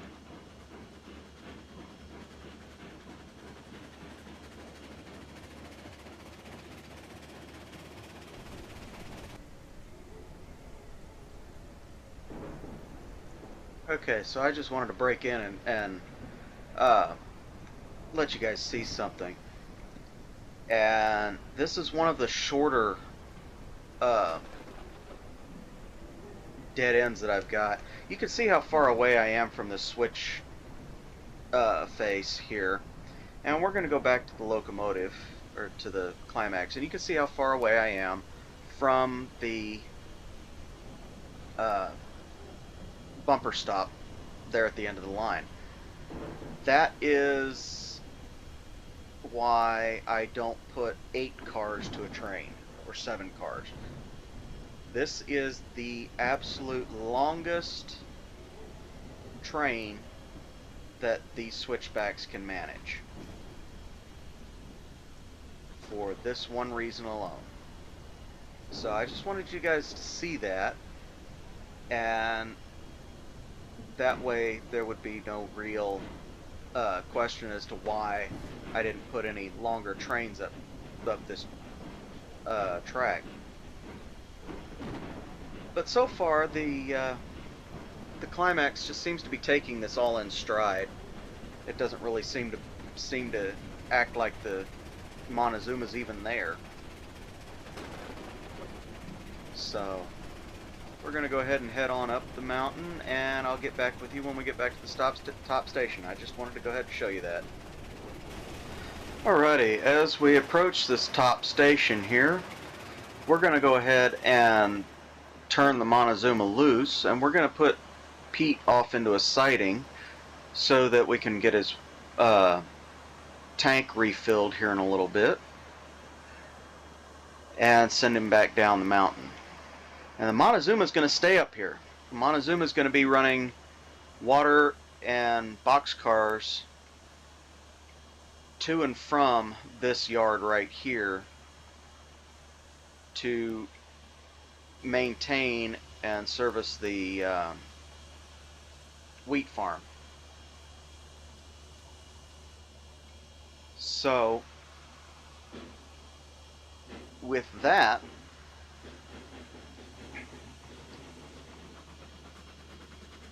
in mind,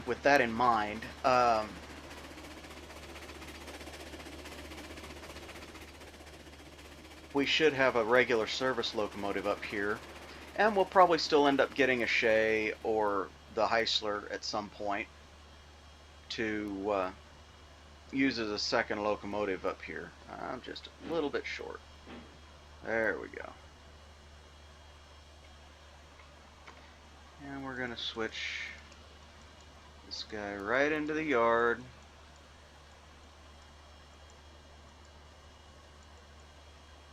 And get him ready to get water. Okay. So we're going to go ahead and bring him forward.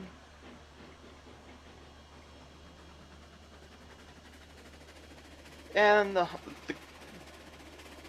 climax took that whole trip in stride. It was like it wasn't even pulling anything. In fact, I could have decoupled the Montezuma, and it probably would have stalled out that portion of the train again. So I don't think the Montezuma was really doing too terribly much to help it. I think it was just keeping up with it.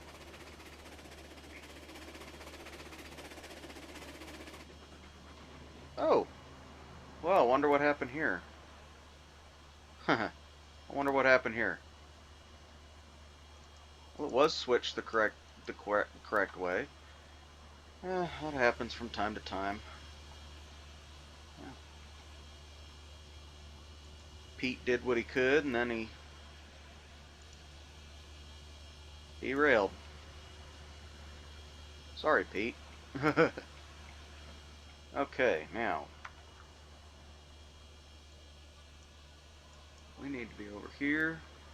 This is probably going to jump. There we go. Let's see. Okay. Now we're going to start back to the water tower back here. So apparently I missed that switch. I thought I had them all switched correctly, but apparently I didn't. So you guys got to see a derail today after all.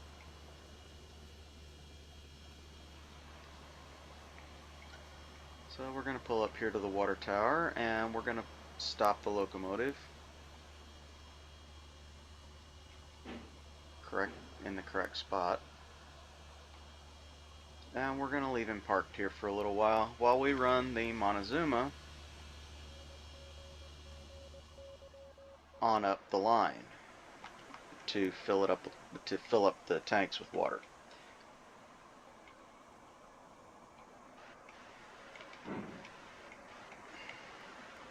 Now it should have zero problem hauling this train from this point.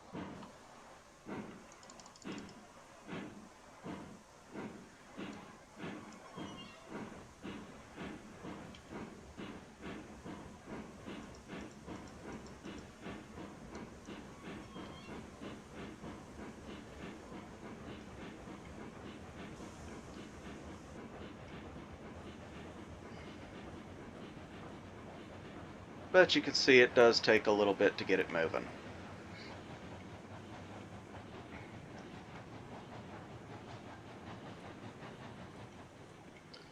So that stands to reason that it's also going to take a little bit to get it to stop as well. But we'll see what we can do.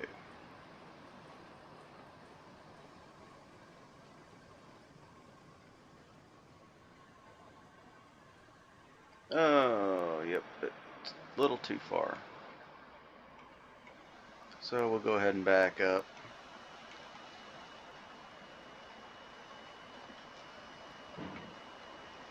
See if we can't get it backed up here.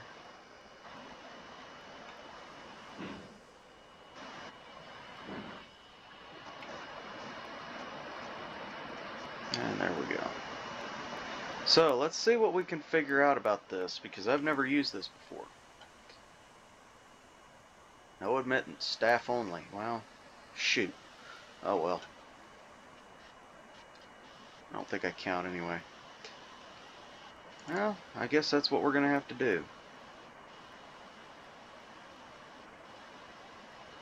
Okay. Go ahead and climb on up here. Should open that first, but oh well. Now, where is the valve to turn it on? Is it going to be up at the top, or is it going to be down here someplace? No admittance, staff only. So, there we go. Okay, let's go ahead and climb on up here.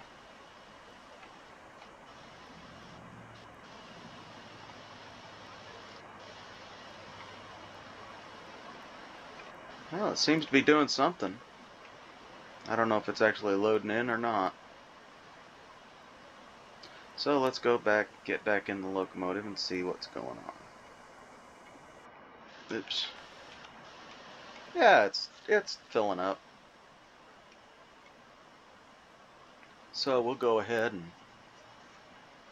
Oh, it's full. Wow, that's quick. 12 of 12. Okay. So we're just draining now. Okay. Well, I'll go ahead and shut this off. That was quick.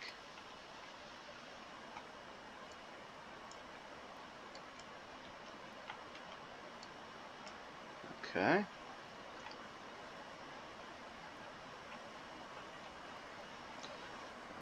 It's janky. Okay, let's go ahead and close that.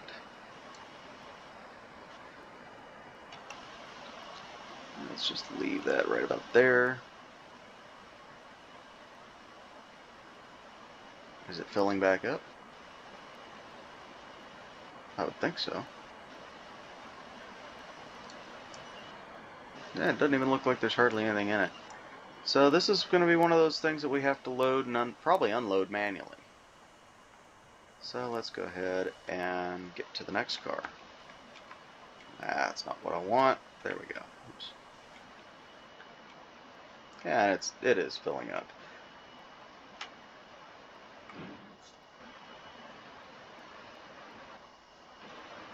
Come on, move forward.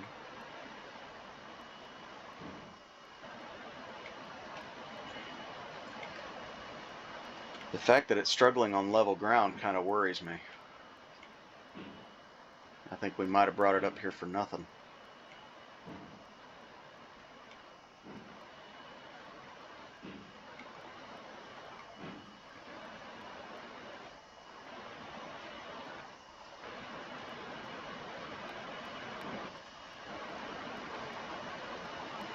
Okay, and that'll be good enough. We'll go back and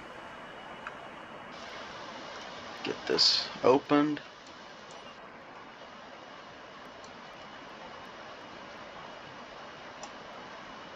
That'll be good. Jump on down and turn the water on.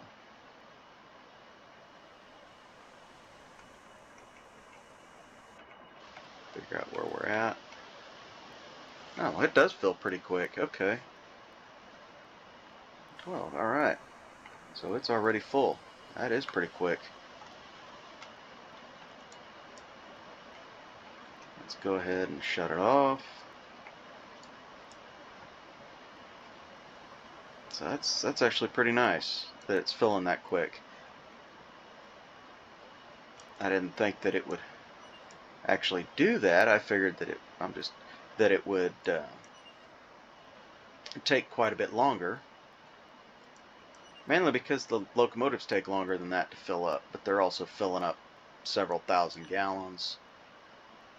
And I think it's like 15 or 20 versus 10 versus 12. So, and that's units, that's not actual gallons. So you're looking at 5,900 gallons versus whatever these are. So, okay, let's go ahead and move this forward.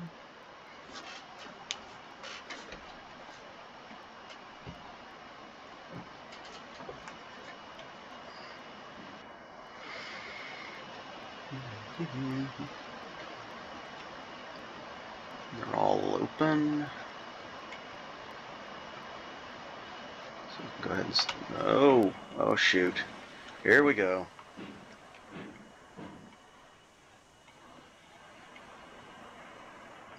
Let's get back to that car and back it up. Because I hit the wrong button. As long as it takes to get moving, that could take a little while. Okay, we are moving.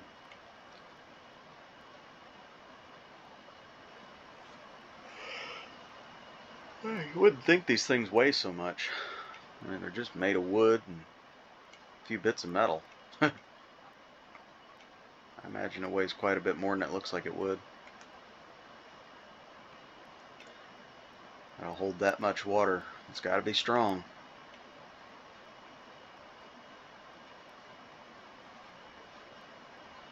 Okay, so we got it back in position. We've got 3 cars after this one.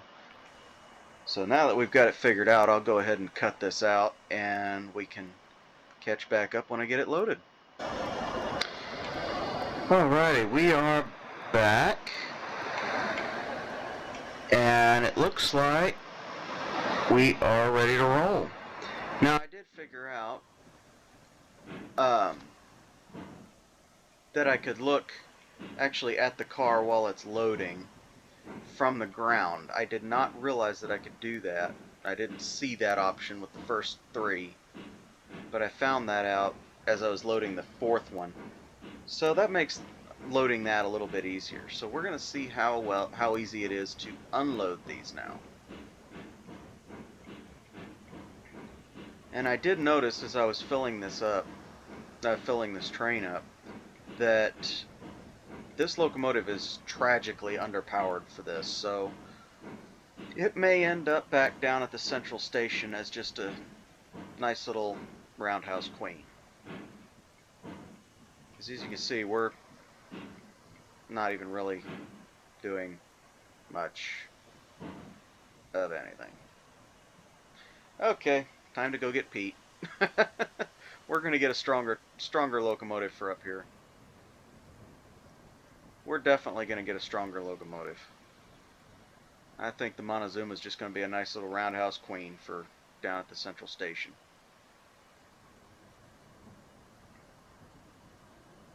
Okay, so we're just going to go ahead and fill up the tender, or the bunker here.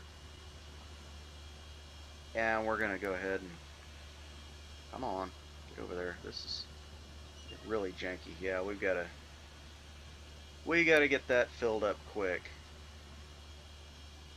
Otherwise we're not going to have much water to do anything with. So let's see if we're in the right spot.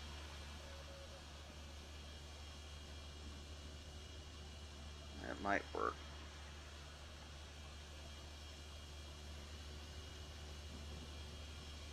Yep, we're filling up. Okay. I think. Yeah, we're filling up. So we'll get back to you when this gets done, and I'll go ahead and stoke the fire here so we've got enough steam to get down the hill as well. And we'll take the Montezuma back down once we get these delivered, once we get the water delivered.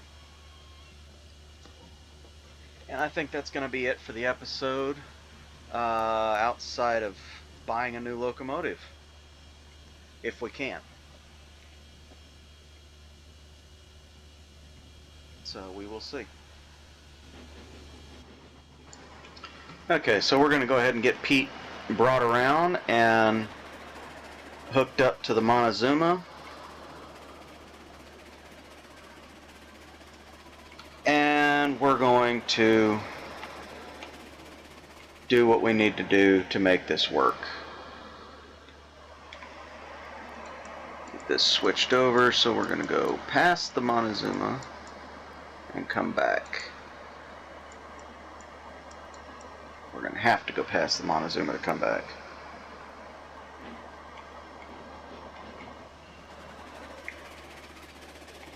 Because the Montezuma is past the switch that I need, that would make it even easier.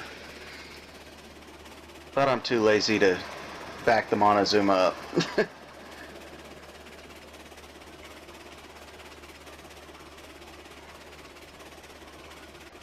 Now when we get the coal industry set up, we're going to be able to have locomotives that actually have coal capacity instead of wood fire, which generally are stronger locomotives, and there are a couple that would be very well suited up here for this run. I just find it kind of amusing that we're basically stuck on this grade here with this train,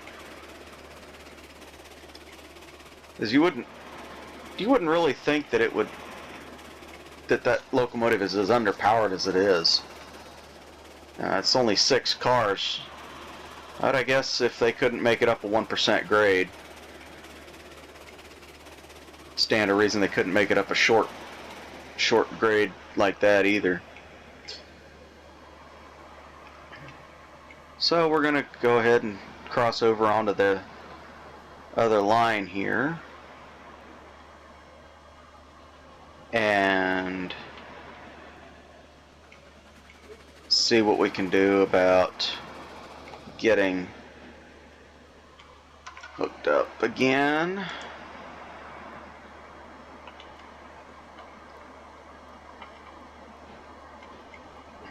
And we'll run the Montezuma light engine down to the central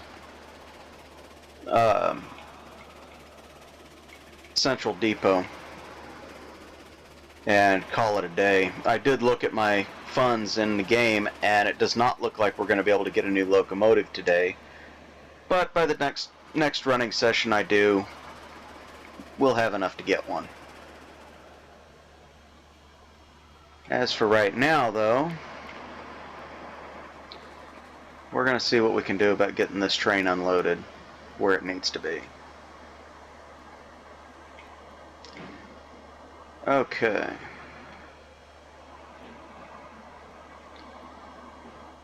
Come on, old boy. Let's get her moving.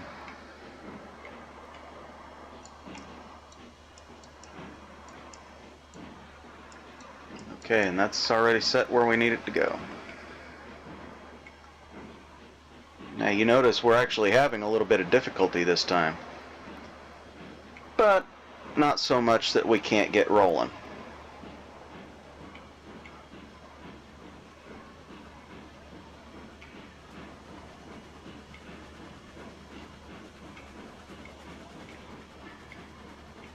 So that's likely a steeper grade than I would like. I don't remember exactly what it was when I put it in.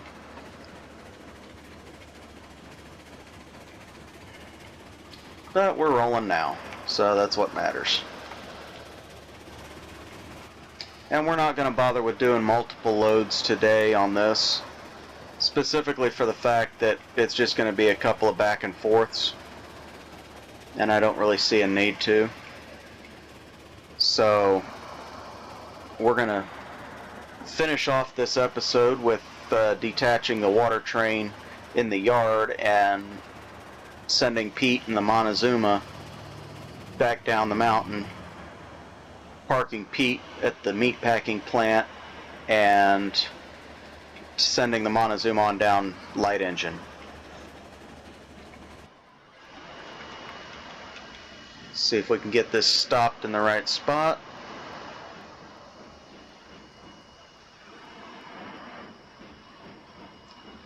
This train must be heavy enough that it feels like it's got its brakes on.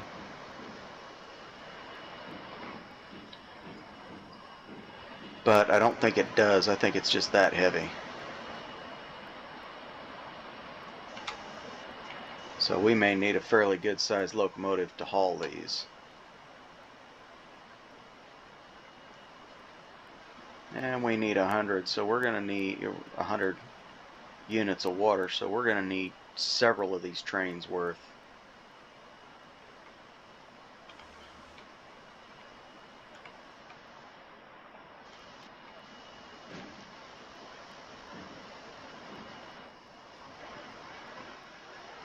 Because as soon as, if you haven't already noticed, as soon as we start unloading the water, it's going to start producing product on the opposite side of the yard here. So instead of just dumping it into the tank and calling it good, it's actually going to start the process of getting the finished product put into the waiting areas.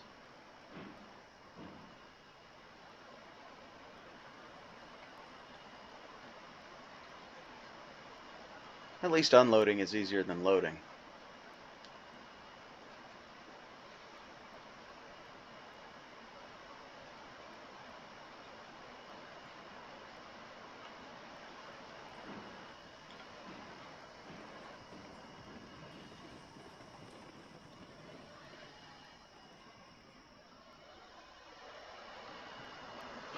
I guess it doesn't need to be absolutely perfect, but it helps. Helps to not lose the product.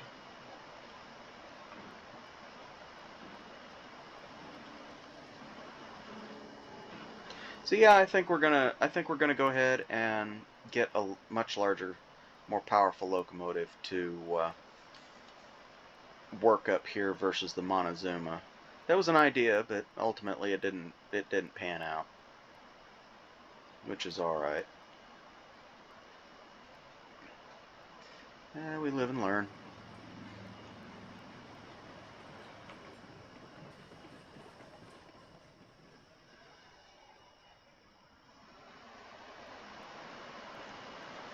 Well, we got it halfway full, so the next time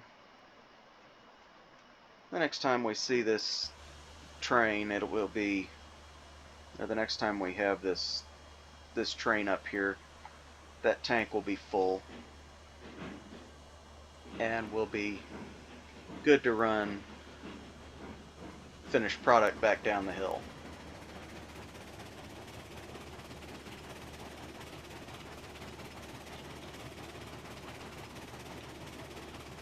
But for now, I think our Montezuma is just going to be a yard switcher there at the central station.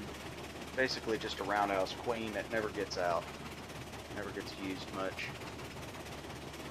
But as you can see over on the other side, we're already producing hay bales and finished wheat. So we'll see how that does in the next episode. Okay, we're going to go ahead and switch this all over so that it's on the far inside of the yard.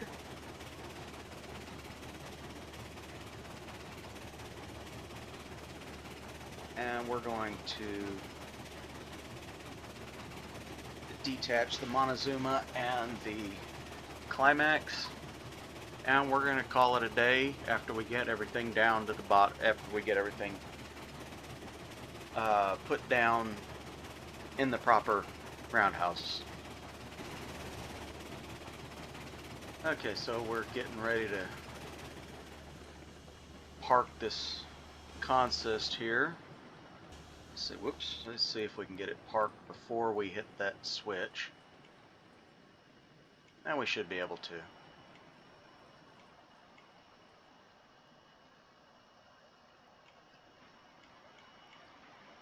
Yeah, that'll be alright there. Just let it go a little bit further and we'll be good as gold. Okay, oops, that's not the one I want. So let's go ahead and put that there. Alright. So, we're going to go back over here. We're going to set the brake on the caboose. Detach the train from the locomotives, and then we're going to run light engine on the way down. We're not going to take anything back. Let's go ahead and uncouple the locomotives. I believe that one's still coupled, and it is. So we're going to go ahead and we're going to run the locomotive's light engine down the hill. That'd be rather interesting to see how the Montezuma does by itself now that it actually has the ability to make its way down without any sort of load pushing on it or pulling on it.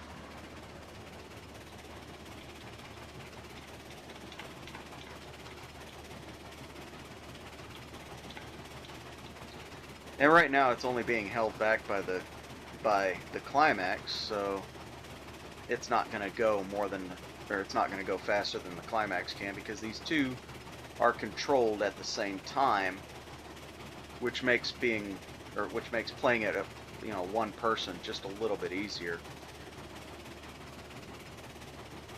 And I don't believe, and I could be wrong on this, but experiments in a multiplayer server seem to suggest that both locomotives could not be controlled independently, regardless of what position they were in the train.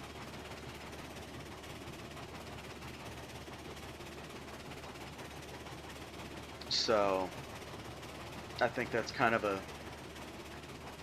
good deal, because we wouldn't want one locomotive pulling another faster than the other one can go.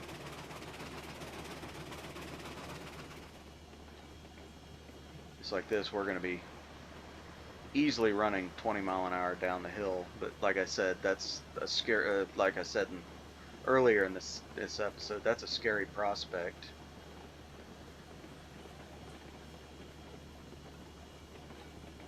But yeah, the Montezuma clearly does not have the power that I thought it did to work up there, so we're just going to go ahead and bring it back down and eventually get a larger locomotive, and I'll do that off screen or off camera.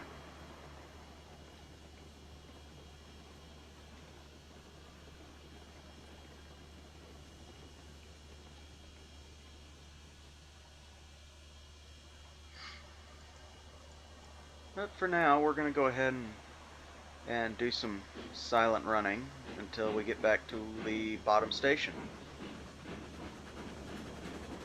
Okay. Alright, we are on our way back down with the Montezuma. We just went ahead and put the climax back in its proper roundhouse. And we're gonna see what we can do in terms of getting another locomotive. I know we don't have the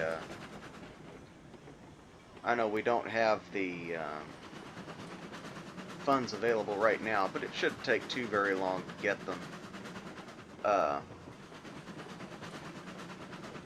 in some off-camera running. Shouldn't take too very long to get them at all.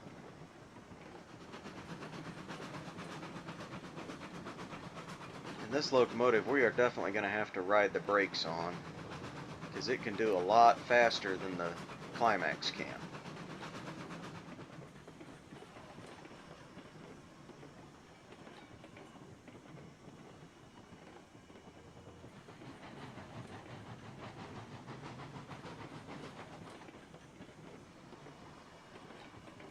But for the most part, we should be able to just let it coast on down this 1% grade. It'll just be going a little bit faster than the climax would go if it was at full steam.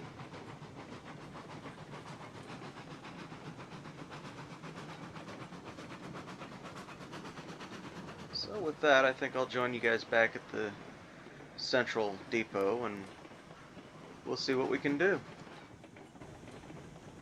Alrighty, we are pulling up to the roundhouse now, and we're going to go ahead and put this back in the first stall.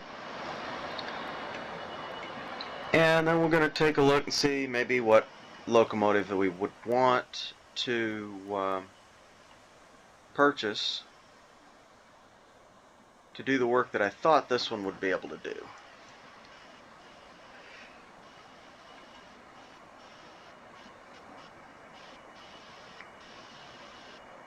And like I said, I think the Montezuma is just going to stay in this yard and be something of a roundhouse queen and a small shunting switching locomotive, instead of hauling anything substantial. It might occasionally see use as a 2 or 3 car train, but I very highly doubt it.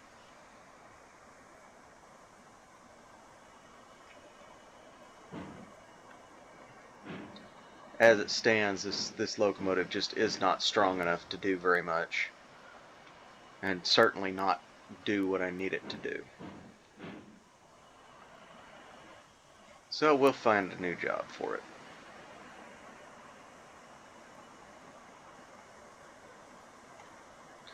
And I didn't stop far enough back. Okay. So we'll just stop right there. That works.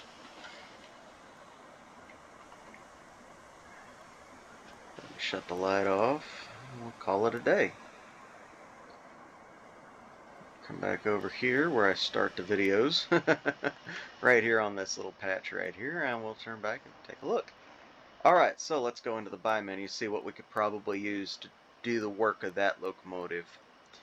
Now we could do this little Shay here, and it's almost double the power of the Montezuma, but dang it, I hate it when it does that.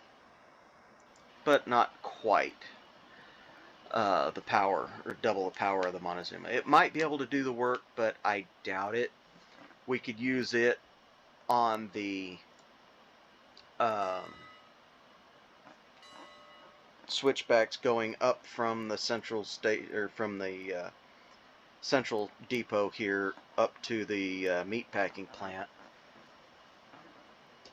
But it would be short trains. It would be, you know, not very productive. This would be more of a short haul off on another part of the line somewhere, possibly doing switching maneuvers for the cattle yard and the ore yards up in that area. We've got this Forney, but there and again, I don't know how well it would do. We could probably try it. We'd have to wait until we got the facilities for coal. You know, like I said, these locomotives are getting a little bit more powerful than what we have. This one more than doubles what we had with the Montezuma. So I could see it being useful up there.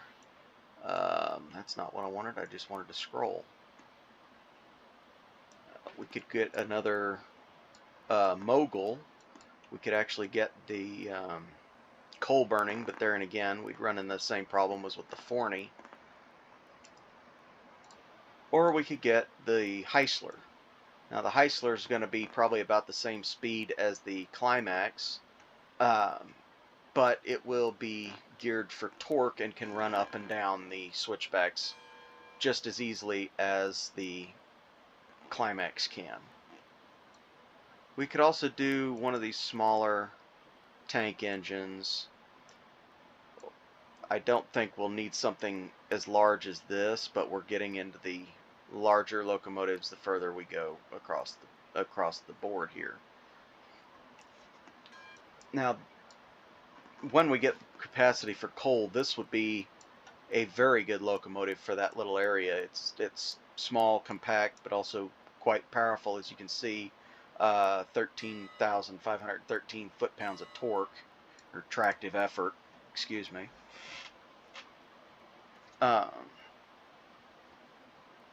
And that would certainly get us what we need just for the small loop up there. But for now, they're all still a little bit out of the price range, with this one being the front runner at the moment, but still well out of our price range. But by the time we get to our next running session, I'll have made my decision on which locomotive I want to get, and it'll probably be the Heisler here, since I have easy access to lumber and cordwood to make firewood for these guys. So with that, I think I'm going to go ahead and call it a day. And I want to thank you guys for joining me on this running session again today. And if you enjoyed the video, go ahead and leave a like and subscribe. And leave a comment. Let me know what I could do better, what I need to change about the series. And I look forward to hearing y'all's feedback. And I will see you in the next one.